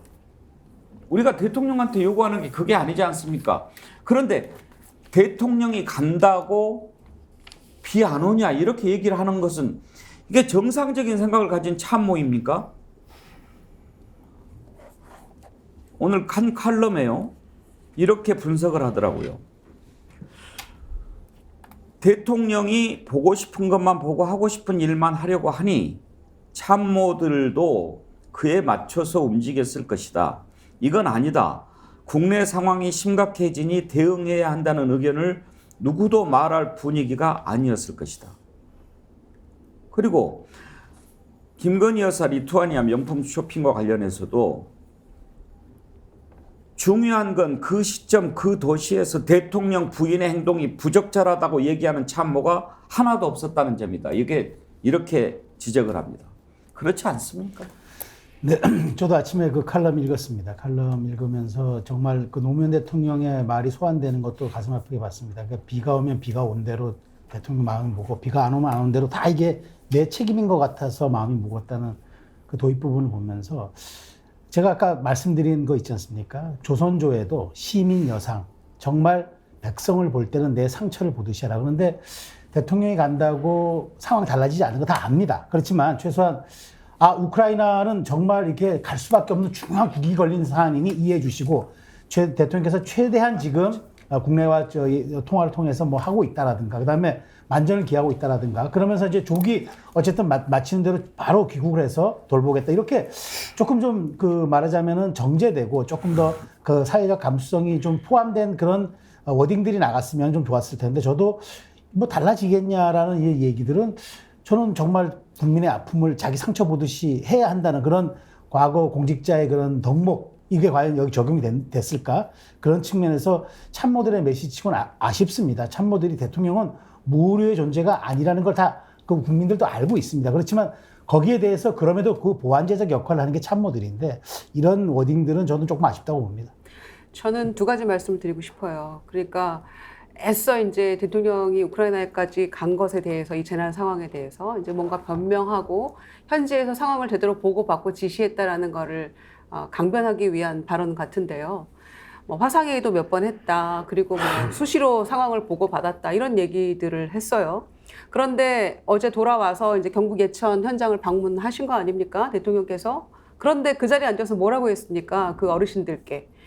산사태라고 해서 뭐 집 뒤에 산 정도가 뭐 이렇게 무너지고 그런 건 줄 알았더니 이렇게 집채만한 바위들이 이런 상황인지는 몰랐다라고 얘기를 해요. 저도 이런 건 처음 봤다라고. 그러면은 상황을 정확하게 보고받지 않았다는 반증 아니겠습니까? 마치 이태원 참사 때 현장에 가서 여기서 그렇게 많은 사람이 죽었다고 이런 얘기했던 거하고 똑같은 상황인 것 같아요. 그래서 정말 한심하다. 정말 울분을 금할 길 없다. 이런 말씀 드리고요. 두 번째는 오늘 아침 국무회의 주재를 했습니다. 대통령이. 근데 이런저런 얘기를 다 했어요. 뭐 책임 얘기도 하고 명복을 빈다 이런 말씀 다 했어요. 그런데 마지막에 어떤 얘기를 했냐면 이컨 카르텔을 타파해서 거기서 예산을 전략해서 재난 대비해야 된다는 취지로 얘기를 했어요. 이건 무슨 또 배가 산으로 가는 얘기입니까? 그래서 대통령의 인식이 도대체 어디에 가 있는가 정말 저는 한심하다는 말씀밖에 못 드리겠고요. 더군다나 이 정권은 출범하고 나서 문제가 터지면 해명이 더 국민의 울분을 사는 얘기들만 했거든요. 한국에 당장 뛰어간다고 해서 상황이 달라지느냐 이런 얘기부터 두 번째 홍준표 대표 골프 치는 거 뭐가 문제냐 원희룡 차 지나가도 뭐 견인차 들어가야 된다는데 잠깐 짧게 이런 이야기들 그리고 김건희 여사 호객행위 당한 거다. 그 명품 샵은요 칭찬받아야 돼요. 그 매장 직원들이 뛰어난 수완을 가지고 있는 거 아닙니까? 한국의 영부인을 호객행위에서 매장 안으로 들여서 5군데를 다 돌아보게 할 정도의 뛰어난 능력자들이니까 본사에서 상 받고 칭찬받아야 될 능력자들인 거죠. 그 매장에 전화해서 기자들이 물어볼 때 호객행위 했냐고도 저는 물어봐야 된다고 생각합니다. 이런 식으로 지금 나열한 이 4-5가지 예만 보더라도 어떻게 이렇게 해명을 하더라도 좀 고지 들을 만한 이야기를 해야지 이런 식으로 국민을 속이려고 합니까? 이건 다 눈 가리고 아웅 아니겠습니까? 예, 서정욱 변호사. 저도 이게 아주 부적절한 말이라고 생각하는 게요. 제가 이제 방송하면서 저는 이렇게 생각해요. 우크라이나에게 가는 게 옳았다고 저는 봅니다. 근데 우크라이나 들어갈 때는 우리나라의 그 수해 피해가 그 정도로 심각한 이런 상황 아니었을 때에 들어갔고 들어가서 이제 그 보고를 받고 화상회의를 통해서 모든 게 가용 가능한 자원을 이렇게 총동원해서 복구에 만전을 기해라 이렇게 그 화상 지시를 여러 번 했습니다. 따라서 저는 아마 이게 가는 것까지는 저는 이해를 해요. 그러고 이게 지시를 했다 봅니다. 근데 그 발언 중에 우리 대통령이 한국에 가도 뭐가 달라지느냐 이 발언은 아주 부적절하다 봐요. 저는 그 발언은 제 후배 패널 한 명이 채널A에서 그 이야기 하더라고. 제가 전화해서 혼을 냈습니다. 아니 그게 말이 되나? 그럼 대통령의 자리가 왜 존재하느냐? 대통령이 가나 안 가나 똑같다면 굳이 대통령의 자리를 왜 우리가 유지하느냐? 이거는 말이 안 되는 거죠. 저는 결론은 이게 우크라이나 방문이 저는 필요했다 보지만 그렇게 해명 과정에서 갔더라도 똑같은 결과다. 이건 아주 잘못된 발언이고 이런 말 한마디가 자국의 민심을 떠나가게 하는 거예요. 저는 아까 호객행위도 잘못된 거고 이번 발언도 그렇고요. 정말 이게 참모들 각성해야 되지 않을까 이 생각이 듭니다. 지금 대통령실도 그렇고 또 우리 공무원 사회도 그렇고 뭔가가 좀 정상적으로 굴러가는 것 같지 않다 하는 생각이 들지 않습니까? 어떻게 그런 말을 할 생각을 하는지 이해가 안 됩니다. 우크라이나 간 것을 잘했느냐 못했느냐 그건 또 다른 또 논점이니까 오늘은 피하겠습니다만. 그 또 다른 논점 잠시 좀 이야기하고 갈 필요가 나는 있다고 봐요. 한마디 이제 제가 한마디만 시간이 5분밖에 안 남았는데 윤석열 대통령 그 아까 김유정 의원이 했던 발언도 한번 좀 들어보고 그러려고 그러는데 그러면 그거 한번 듣고 갈까요? 예. 저도 어이가 없습니다. 주택 뒤에 있는 그런 산들이 좀 무너져갖고 인간을 좀 도충해야 돼 이렇게만 생각을 했지. 이렇게 몇백 톤짜리 이런 바위가 막 산에서 굴러내려올 정도로 이런 걸. 자, 아까 김유정 의원이 말씀하신 대로 도대체 보고를 제대로 받았다면 저런 얘기를 저 자리에서 할 수 있는가 궁금하지요. 그리고 아까 서정욱 변호사께서 우크라이나 갔을 때는 국내 수해 상황이 그렇게 심각하지 않았다라고 말씀하셨는데 그것은 조금 차이가 있습니다. 오늘 윤석열 대통령의 정상회의 참석 일정과 수해 상황을 비교하는 타임라인을 이렇게 뽑은 게 있어서 제가 한번 봤어요. 리투아니아에 도착했을 때 서울의 첫 극한호우 긴급 재난 문자가 발령이 됩니다. 그리고 정상회의 뒤에 호우로 차량 10대 주택 7곳 침수 이게 나오고요. 아파트 가스가 끊기고 철도 운행이 중단되는 게 나옵니다. 그리고 우크라이나 가기 전에 재건협력 기업 간담회를 하는데 중대본 3단계로 격상을 합니다. 이미 창덕궁 담장이 무너지고 유네스코 세계유산도 피해를 입었습니다. 우크라이나 부차 지역을 방문했을 때 인명피해가 이미 7명이나 발생했습니다. 농작물 8,400헥타르가 물에 잠겼고요. 오송 지하차도 참사 이건 너무나 우리가 충격적이고 그래서 놀라는 거지만 폭우로 태풍도 아니고 장마철에 폭우로 인명피해가 7명이나 났는데 대통령이 가장 먼저 신경 써야 될 것이 국민의 생명과 재산 아니겠습니까? 그런데 예정에도 없던 우크라이나를 간 것, 이걸 잘했다고 볼 수 있는가? 양문석 박사님 거기에 대해서 얘기하고 싶으신 거죠? 예.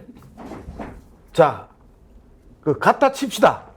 뭐를 남겨왔습니까? 이 엄청난 국내 상황을 놓고 우크라이나 가서 한 이야기가 그거 아닙니까?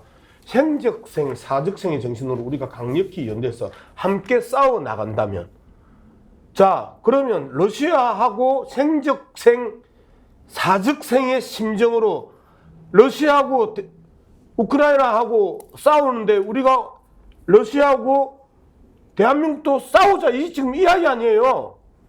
작년에 아랍에미리트 가가지고 아랍에미리트의 적은 이란이고 대한민국의 적은 북한이고 형제국의 우애로서 공동의 적을 철저하게 격퇴시켜야 된다 이 이야기를 하면서 이란을 적으로 만들고 와가지고 이번에 또다시 사적생의 심정으로 함께 연대해서 싸워야 된다 이렇게 하면서 또 러시아를 완전 적대국으로 만들고 갔단 말이에요. 이 발언 자체가 다 없어진 게 뭐예요? 쇼핑 이 문제로 다 없어져 버린 거잖아요. 자, 기본적으로 국익을 위해서도 아무런 도움이 안 되고 가가지고 싸다 바치고 지원하겠다라는 지원 약속만 잔뜩 하고 온 대통령, 대한민국 국민들이 물에 빠져서 죽어가고 있는데 이게 할 짓입니까?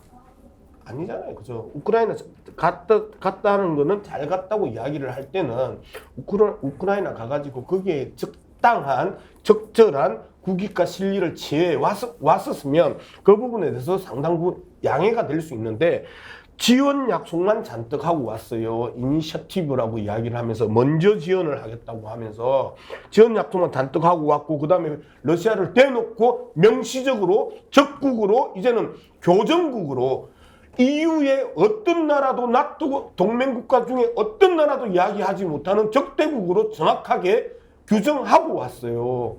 이러한 것들이 우크라이나를 간 게 잘한 짓이냐. 마지막으로 우크라이나 일정 확정을 마지막까지 확정을 못 지었잖아요. 왜? 끊임없는 러시아의 폭격 때문에 어떻게 다칠지 우리나라 원수가 상해를 입을지. 그런데 그 직전에 뭐 했어요? 명품 쇼핑해가지고 동네방네 우크라이나 들어가는 거 다 소문났죠. 예. 자, 오늘 주제가 진행을 하다 보니까 몰상식 시리즈가 된 것 같습니다. 상식적으로 이해할 수 없는 일들이 너무나 많이 벌어지고 있어서요. 왜 이렇게 됐는지 참 한탄스럽습니다. 등불님, 재난 상황이 일상화되었다고 하면서 아무런 대책 없이 해외 순방 나가서 명품 쇼핑하고 실컷 돌아다니다가 와서는 국민 위하는 척 하지 마세요. 가증스럽습니다.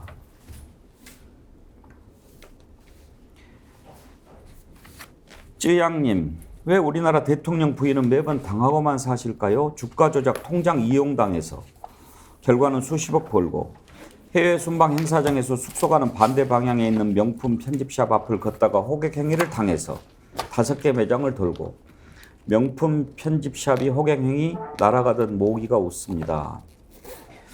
예, 그런 반응들 주셨습니다. 쯔양님, 등불님께 글램모에서 드리는 선크림 아이크림 세트 보내드리도록 하겠습니다. 오늘 슈퍼챗 보내주신 분들 소개하겠습니다. 적토마님, 우리야님 이런 글 주셨네요. 때리는 시어미보다 정욱이가 더 밉다.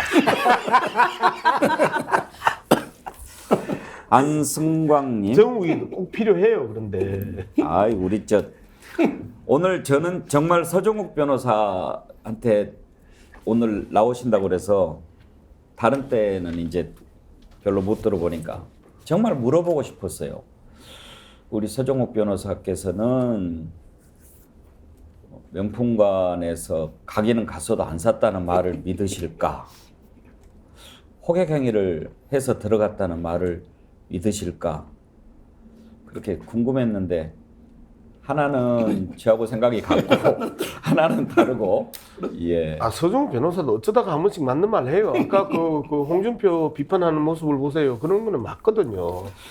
예. 근데 글쎄요, 서종욱 변호사가 다른 생각을 갖고 있는 것은 제가 인정합니다만 서종욱 변호사도 그나마 샀다는 증거가 나오면 제가 사과하겠습니다. 예. 샀다는 증거가 나오면. 당신이 그런 식으로 사과하려면 근데 그 증거는 참 쉽지 않을 거예요. 안 샀다고 하면. 그래서 그런 거 생각해서 발표하지 않았을까 싶은데 샀으면 또 그 복잡해져요. 그 세관 신고도 해야 될 거고. 그런데 그것도 대통령 부인이 뭐 손에 들고 오겠습니까? 예.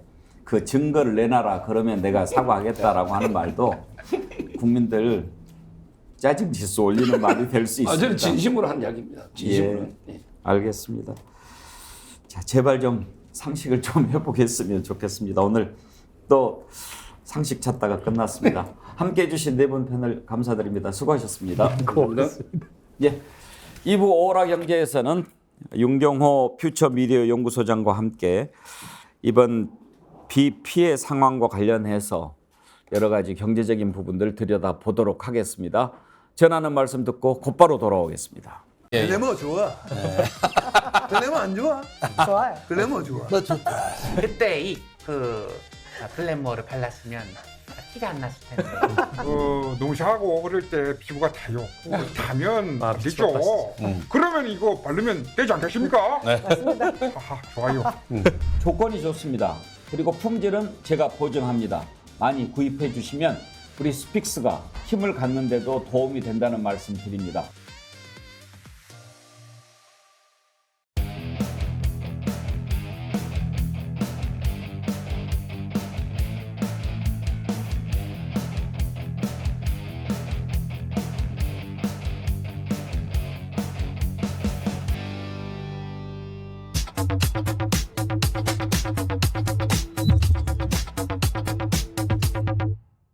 좀 이따가 뒷부분에 하는 게 좋겠습니다. 예, 윤경호 퓨처미디어 연구소장과 함께 오라 경제 시작하겠습니다. 어서 오십시오. 안녕하세요. 네, 너무 비가 많이 와가지고 피해가 엄청난데 아직도 비가 더 온다는 거 아닙니까? 예. 당장 이 피해를 입은 지역들 특별 재난 지역 선포 추진을 하고 있는데 그 전에 특별 재난 지역 선포 사례들이 꽤 있지요. 그렇습니다. 우선 올 초에도 이미 한번 있었죠. 폭설 내렸을 때 했고요. 그다음에 작년 하반기에 산불 났을 때도 했죠. 그리고 작년 8월에 너무나 기억이 생생하실 거예요. 강남역 일대가 침수됐을 때 서울 중부권, 서울 영등포구, 뭐 동작구 이런 곳도 특별 재난 지역으로 선포가 됐어요. 예. 특별 재난 지역으로 선포가 된다고 해서 사실 이거 뭐 일 터진 후에 지원해 주는 거입니다. 그러니까 뭐 당사자들이나 아니면 재난을 입은 분들에게야 그게 뭐 과연 얼마나 위로가 될까요? 그러나 조금 더 신속하게 복구가 이루어질 수 있도록 할 수 있는 제도가 그래도 있다는 게 그나마 참 다행인 거죠. 특별 재난 지역으로 선포가 되면 어떤 것이 우선적으로 좀 우선 첫째는 재난 지원금이 각 가구별로 피해 입은 정도에 따라서 우선적으로 지원이 됩니다. 예를 들어서 뭐 가구당 한 200만 원에서 많게는 한 2천만 원까지도 지원이 돼요. 완전 집이 무너진 곳도 많으니까요. 그렇습니다. 이번에 사실 인명피해로 따지면 오송의 궁평 지하차도에서는 한 지역에서 17대의 차가 잠겼고 14분이 지금 현재 인명피해 돌아가신 걸로 나왔잖아요. 그러나 더 심각한 피해는 경상북도 예천지방 주로 산사태잖아요. 예. 이 산사태는 오죽하면 윤 대통령이 가서 뭐 입을 쩍 벌리고 이런 거 처음 본다 이런 얘기 했다는데 산사태는 동네 하나가 완전히 다 쓰러져 내려가고 이런 상황에서는 이 복구에 어마어마한 사실은 비용이 들 거 아니에요. 그러니까 이제 이 복구 되는 거 이게 이제 관건인데요. 특별 재난 지역 선포와 별개로 이 재난 재해 복구비라는 게 우리 이 예산에는 책정이 돼 있어요. 주로 행정안전부에 많은 금액이 돼 있고요. 그건 예비비하고 다른 겁니까? 다릅니다. 이거는 그 목적으로 책정이 돼 있어요. 그다음에 농작물 피해가 주로 많잖아요. 이런 홍수에는. 그러니까 농림수산부에도 책정이 돼 있습니다. 그 두 개를 합쳐서 한 3,800억 정도 될 거예요. 네, 표로 한번 보여줄까요? 준비가 돼 있죠? 네. 예, 저기 나오네요. 두 번째 항목에 재난대책비. 저게 이제 특정한 목적으로 쓰이는 거고요. 그 위에 있는 재난안전특별교부세라는 거는 중앙정부가 지방정부에 지원을 해주는 목적의 예산입니다.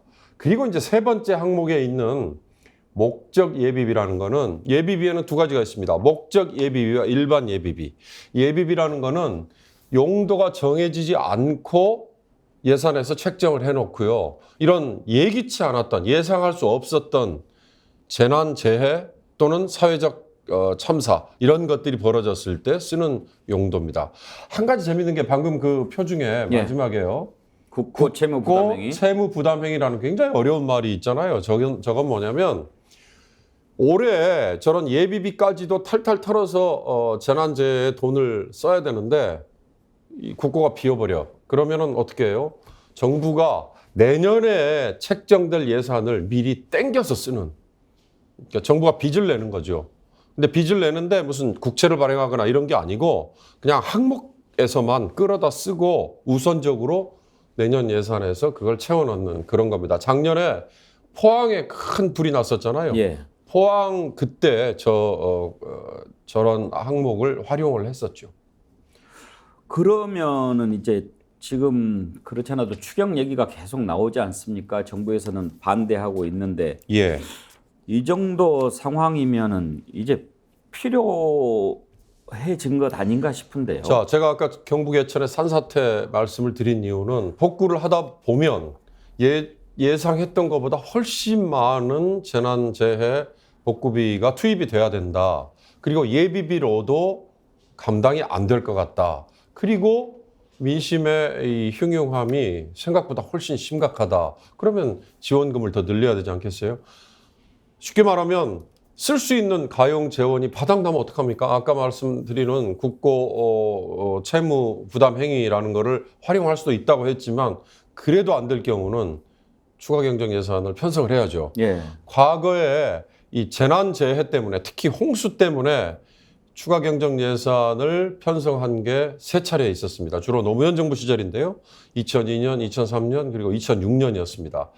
다른 용도는 추가 경정 예산이라는 거는 이 경기를 부양하기 위해서 정부에서 지출을 늘리는 건데 이번 경우는 지금 윤석열 정부가 재정 건전성이라는 거를 전가의 보도처럼 지금 끄집어내서 이 전임 정부, 문재인 정부 때 국가 채무가 한 600조 원에서 시작을 했다가 마지막 끝날 때 1,050조까지 늘었다. 지금 이걸로 공격을 엄청 하고 있잖아요. 그러니까 실제 추가 경정 예산을 편성할 요인이 생겼어도 그런 정치적인 판단 때문에 끝까지 아마 버티지 않을까 싶은데요. 그래도 혹시 정부에서는 추경 없이 타개하기는 힘들었는데 재정 건전성 외친 마당에 할 수는 없었다가 이번에 오히려 이렇게 수혜가 생기니 명분이 생겨서 내심 잘 됐다 이렇게 생각할 수도 있지 않을까 싶은데요. 그럴 수 있습니다. 울고 싶은데 뺨을 때려주는.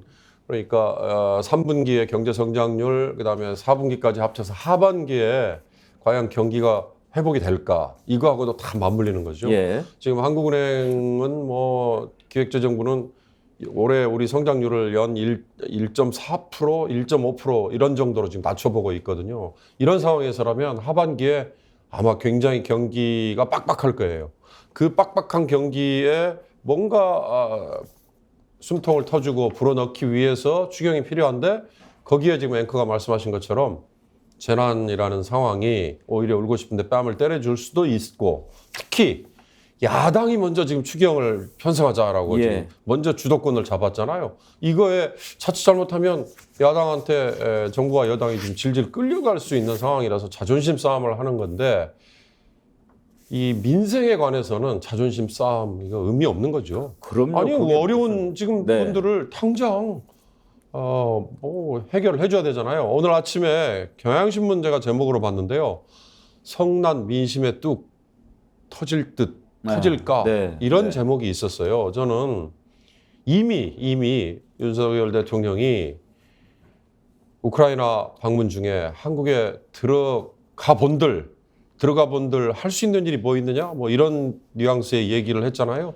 저는 그 얘기 한마디에 성남 민심이 뚝이 지금 저는 터지기 직전이고 터졌다. 저는 그렇게 일부에서 생각합니다. 그 부분 참 지적을 많이 했습니다. 그러려면 대통령이 뭐하러 있습니까? 그러겠습니다. 아니 아무리 정신없는 참모라고 이건 대통령을 망치려고 하는 의도가 아니라고 한다면 어떤 정신 나간 참모가 대통령 들어간다고 호우 상황 달라집니까? 이렇게 얘기할 수 있습니까? 그래놓고 와서 저 예천 내려가서 현장에 공무원들은 달려가야 된다라고 자기 스스로 발등을 찍는 얘기를 했잖아요. 대통령이 왜 있는지 대통령도 보고, 모르고 참모도 모르는 것 같습니다. 보고 아마 코웃음을 치지 않을 수 없는 상황이었을 겁니다. 작년에는 또 대통령 비서실장이 그런 얘기했죠. 비 온다고 대통령 퇴근 못하냐. 퇴근 못하느냐. 그 강승규 아마 시민사회수석이 처음에 한 얘기일 그랬나요? 거예요. 김대기 실장이 아니고. 예. 그러니까 대통령이라고 하는 자리에 대한 인식이 밑에 있는 참모들도 좀 부족한 것 같아요. 이게 어떤 자리인지를 모르는 것 같아요. 지금 많이 인용이 되죠. 노무현 대통령이 현직에 계실 때 그런 얘기 했다는 거잖아요. 대통령이란 자리에 와보니 비가 많이 와도 내 책임인 것 같고 비가 적게 와서 가뭄이 들어도 내 책임인 것 같아서 한없는 책임감과 부담을 느낍니다. 이게 대통령이라는 자리의 무게인 것 같습니다. 라는 얘기를 하셨다는 거죠. 저는 그 말씀이 두고두고 지금 이 윤 대통령이 최근에 우크라이나 뭐 가서 그다음에 그 이후 그리고 또 부랴부랴 내려가서 현장에 공무원들이 뭐 어쩌고저쩌고 하는 이런 앞뒤 안 맞는 얘기하는 걸 보고 참 노무현 대통령의 그 말씀을 다시 한번 되새겼습니다. 밑에 놈들이 그렇게 이야기하는데 대통령이 비행기 안에서 만전을 기하라 이런 말이 얼마나 공허하게 들리겠습니까? 야 와도 뭐 비 막냐 그렇게 얘기하는데 대통령이 그렇게 얘기하면 정말로 대통령이 나라 걱정하는구나. 누가 그렇게 생각하겠어요. 그리고 보고를 제대로 했다면 대통령이 와가지고 산사태가 이 정도인 줄 몰랐다. 그렇게 얘기할 수 있겠습니까? 그러니까요. 산사태가 이 정도인 줄 몰랐다. 박근혜 전 대통령이 어디 가서 그 지하 뭐 갇혀 있다는데 세월호 때 그 얘기 했었잖아요. 그거하고 너무나 똑같은 얘기예요. 저거 구조 못합니까? 그 말하고 똑같은. 이번 그 저는 궁평 사고 때요. 이게 자 충청북도의 책임인지 아니면 청주시의 책임인지 무슨 말씀이냐면 도로 통제만 했으면 거기 들어가지 못하도록 하는 거잖아요.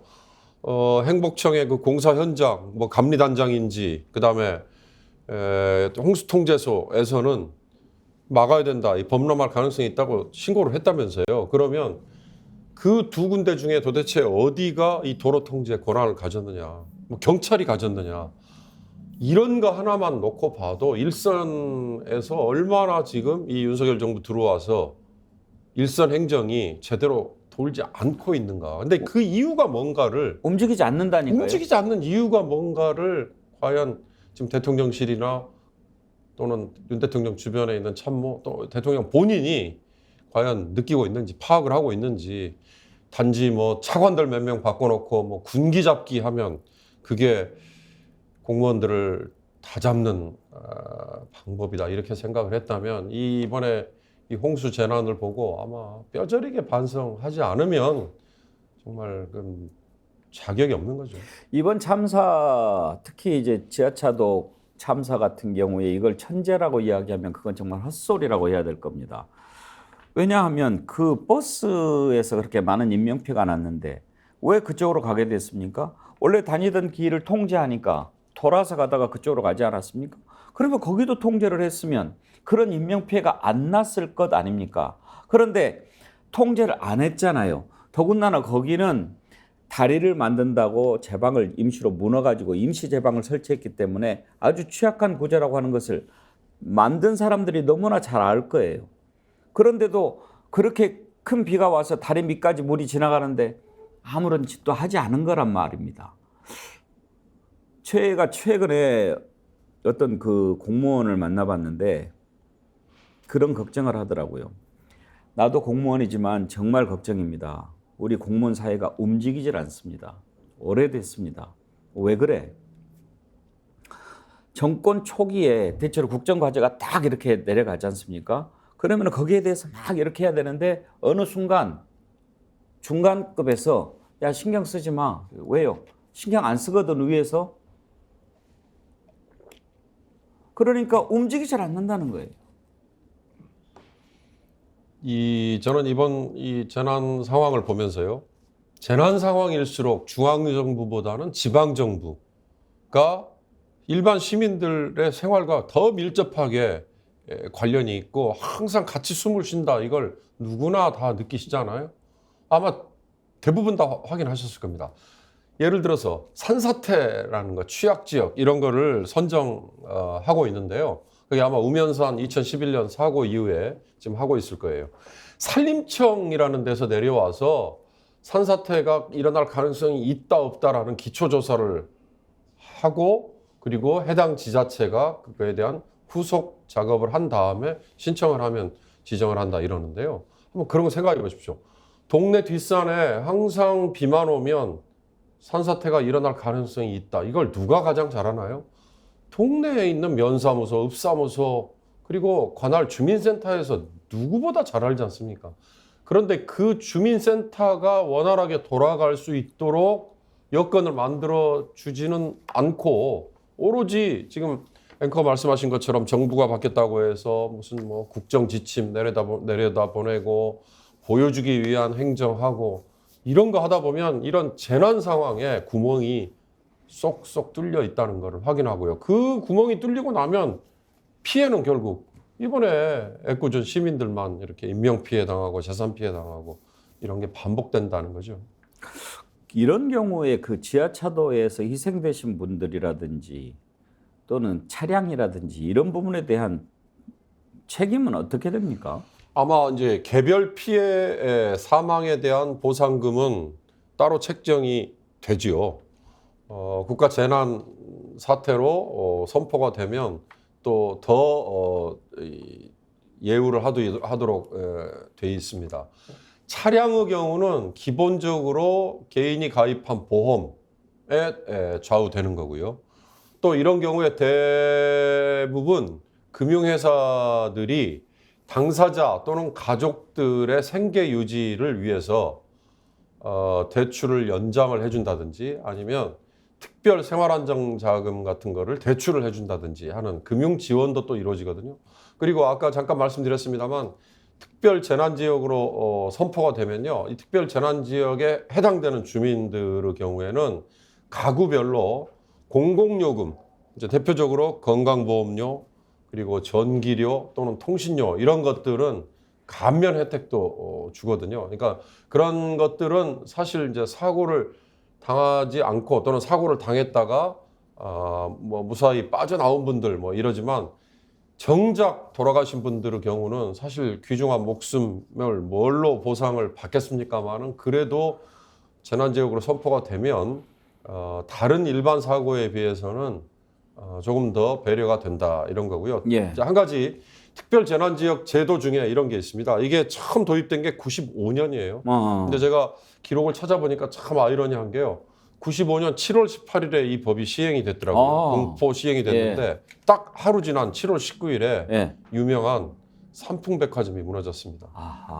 그래서 첫 적용이 이 삼풍백화점 지역에 이 특별재난지역 예, 이걸 적용을 했거든요. 첫 사례가 됐군요. 그렇습니다. 그리고 그때는 이게 이제 재난지역 선포라는 게 의미가 뭐냐면 중앙정부가 해당 지방 지역 지자체를 특별재난지역으로 선포를 해주는 거거든요. 근데 이게 광역 위주로 시면 시, 뭐 구면 구 이렇게 광역 위주로 선포를 했어요. 근데 2018년부터는 관련 법을 바꿔가지고 읍면동으로 이렇게 세분화해서 이걸 선포를 하고 있습니다. 그래서 이렇게 세분화해서 선포를 하면 조금 더 적극적이고 조금 더 신속하게 이게 지원이 이루어진다는 점에서는 좀 진일보한 거죠. 예.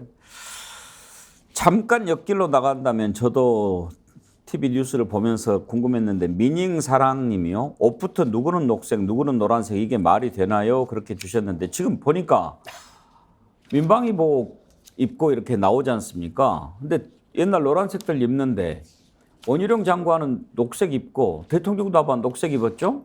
뭐예요? 왜 그걸 통일을 하지 않고 이렇게 하는 건가요? 아마 이것도 이 전임 정부의 뭐 색깔 지우기 차원이었는지 모르지만 민방위복을 어느 달 갑자기부터 지금 녹색으로 바꿨잖아요. 그런데 이 민방위복 노란색도 위기와 재난 상황에서 가장 식별이 잘 되는 게 노란색. 그렇죠. 그래서 노란색이죠. 그래서 노란색이고. 그러게 말입니다. 근데 그걸 굳이 저렇게 애써서 연두색, 초록색. 그것도 연두색도 아니고 짙은 초록색이더라고요.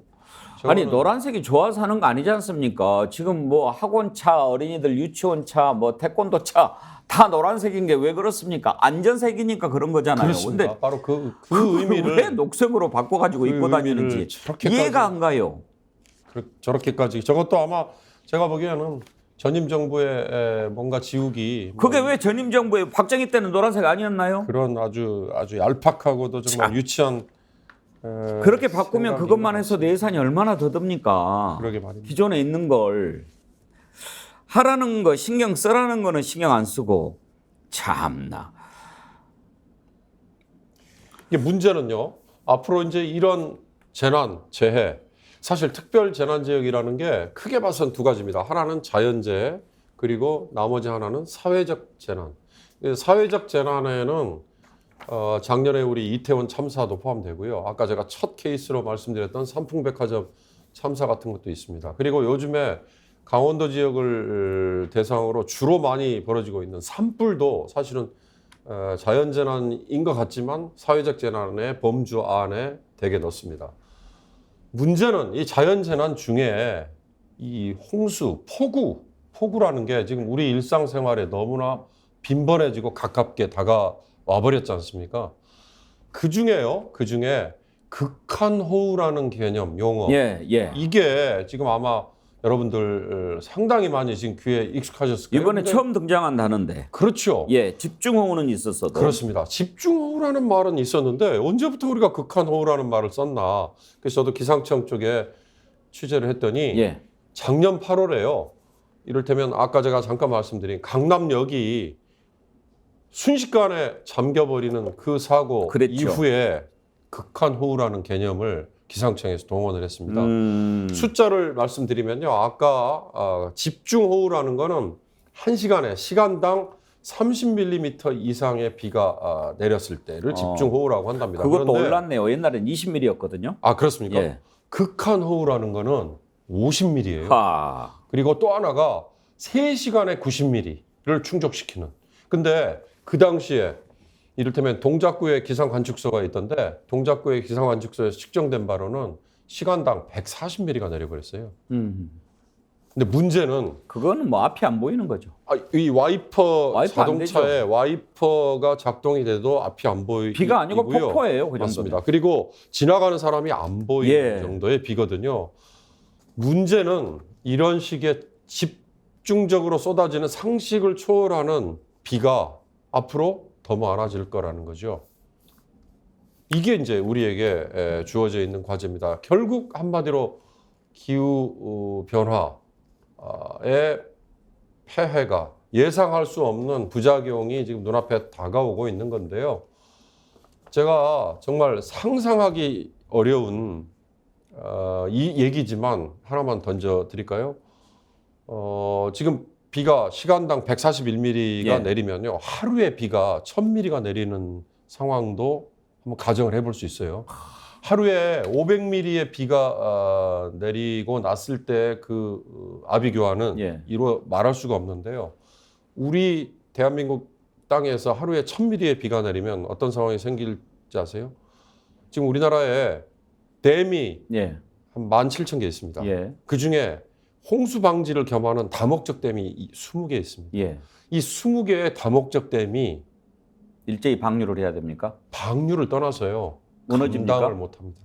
무너지거나 또는 이게 넘쳐버리는 1000mm가 넘으면 1000mm가 넘으면 이거는 요즘에 지자체나 중앙정부에서 변명 아닌 변명을 할 때 그렇게 얘기하잖아요. 100년에 한 번 터질 수 있는 일이 터졌기 때문에 생긴 현상입니다라고 얘기하지 않습니까? 근데 최근에 100년에 한 번 터지는 일이라는 걸 작년에도 들었죠. 올해도 들었잖아요. 지금 73년부터 이 홍수 등의 기상 관측이 통계가 쌓였더라고요. 73년부터 현재인 2023년까지 중에 이번 장마 기간에 내린 비 절대량이 제일 많답니다. 그러면 내년에는요, 더 많아질 수 있다는 얘기잖아요. 그런 점에서 과연 하루에 1000mm의 비가 그럴 리가 없어. 그렇게만 하고 넘어갈 일인지 아니면 그걸 미리 대비를 해야 되는지 잘 생각해 봐야 될 것 같습니다. 이제 비도 상식에 안 맞게 오는 안 맞게 거예요. 옵니다. 정말 이제 아까 말씀하신 몰상식의 시대가 됐어요. 비상식, 몰상식이 모든 거에 다 지금 적용이 되는데요. 그러나 자연재해는 우리가 얼마나 노력하느냐에 따라서 예방 내지는 대비를 조금이라도 할 수 있습니다.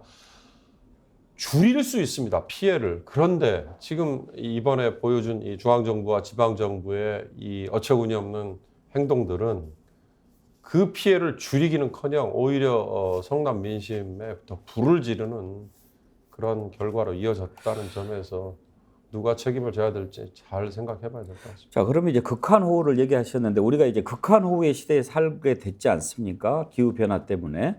그러면 정부의 시스템이라든지 재난 대응 시스템이 이런 극한호우 시대에 맞게 다시 짜여져야 되지 않겠습니까? 그렇습니다. 행정안전부에 있는 재난안전 포털이라는 게 있거든요. 거기에 들어가면요. 단순히 자연재해만을 우리는 지금 걱정하고 사는데 사실 자연재해와 사회적 재난을 합쳐서 이런 재난을 한번 겪고 난 분들은 또는 목격자 또는 가족들은 이 사회병리학적인 사회심리학적인 후폭풍도 굉장히 크거든요. 그러니까 지금 당장 먹고 살기 힘들고 당장 집에 들어갈 집도 지금 사라져 버렸고 내가 생업에 농작물 뭐 농토 다 쓸려 내려가 버렸는데 무슨 사회병리 사회심리 이거 걱정할 때냐라고 얘기하실지 모르겠습니다만 그럴 정도로 지금은 이렇게 복합적으로 모든 게 다 이루어지고 있다. 그러면 거기에 맞춰서 정부 조직도 행정부도 역시 바뀌어야 되고요. 더 중요한 건 아까 제가 중앙정부와 지방정부의 역할 분담을 말씀드렸는데 재난이 벌어질수록 일선 행정에 밀착되어 있는 건 지방정부거든요. 이 지방정부가 비효율적으로 작동되지 않도록 정말 홍수가 나고 뭐 불이 났을 때 또는 뭐 지진이 났을 때 또는 산사태가 났을 때 어디로 대피를 하면 되고 누가 나가서 도로 통제를 해야 되고 이런 것들은 지방 일선 조직이 민첩하게 움직여야 되고요. 이 지방 일선 조직이 현장에서 빠른 판단을 할 수 있도록 해줘야 되는데 그렇게 우리의 지금 행정 조직이 원활하게 돌아가고 있느냐 제가 보기에는 의문이거든요. 예, 우리 윤경호 소장이 퓨처 미디어 연구소장인데 퓨처 클라이미트 연구소장 같습니다. 하여튼 정말 그런 것에 이제 대비를 해야 될 때입니다. 나라가 물론 여러 가지 약한 부분이 있지만 일베사냥꾼님 이 나라가 위기고 재난인데 남의 나라 가서 위기 극복이랍시고 생즉사 사즉생 외치고 재건을 외치다 오는 나라님 이 나라 재난과 재건은 언제 챙길 겁니까? 이드님, 녹색은 위장색입니다. 안 보이려고 그런 겁니까? 임금님, 기획 캔디님, 극한 직업은 들어봤어도. 안녕님, 지금 광양에 극한호우입니다. 아침부터 계속 와요. 광양 쪽에 비가 많이 오는 모양입니다. 이희현님, 하루에 500mm 생각만 해도 무섭다. 최고 기록이 하루에 얼마까지 왔나요? 글쎄요, 제가 공식 통계는 예. 못 봤지만 지금 우리의 경우는 1시간에 141mm가 내렸을 정도면요, 그건 정말 감당 안 되죠. 상황이었으니까. 예. 아무튼 비가 더 온다고 하니까요. 정말 이제 전국이 젖어 있거든요. 산도 완전히 물을 머금고 있고 다른 때보다 더 각별하게 산 주변을 지나다닐 때나 축대 주변 이런 부분을 더 챙기고 그래야 될 때입니다. 예. 구체적으로 저 날씨 이렇게 전하면서 비 피해 없도록 주의하셔야 되겠습니다. 그 말만 들으면 좀 짜증나죠. 구체적으로 이제는 좀 어떻게 행동 요령이라든지 어디를 살펴봐야 된다든지 극한호우의 시대에 맞게 언론도 정확하게 정보를 좀 전달하고 핀셋 정보라고 하죠. 콕콕 집어서 좀 해줄 필요가 있을 것 같습니다. 이번에 제가 찾았네요. 하루에 372mm가 군산에서 내렸더라고요. 370. 예. 예. 그러니까 아직은 이번 장마 기간 예. 중입니다. 아직은 뭐 아까 하루에 500mm, 하루에 1000mm 이런 정도까지는 상상할 수 없는 일이다라고 하는데 그 상상할 수 없는 일들이 지금 매년 벌어지고 있잖아요. 하루 500이면 1년 강우량이에요. 그렇습니다. 거의 그렇습니다. 근데 이걸 지금 행정부 이 일선 조직은 감당을 못 하고 있으니까 예. 국민이 불안하죠. 오늘 여기까지 하겠습니다. 윤경호 퓨처 미디어 연구소장 감사합니다. 감사합니다. 오라경제도 함께해 주신 여러분 고맙습니다. 내일도 상식 회복을 위해서 더욱 노력하겠습니다. 내일 오전 10시 50분 다시 찾아뵙겠습니다. 감사합니다.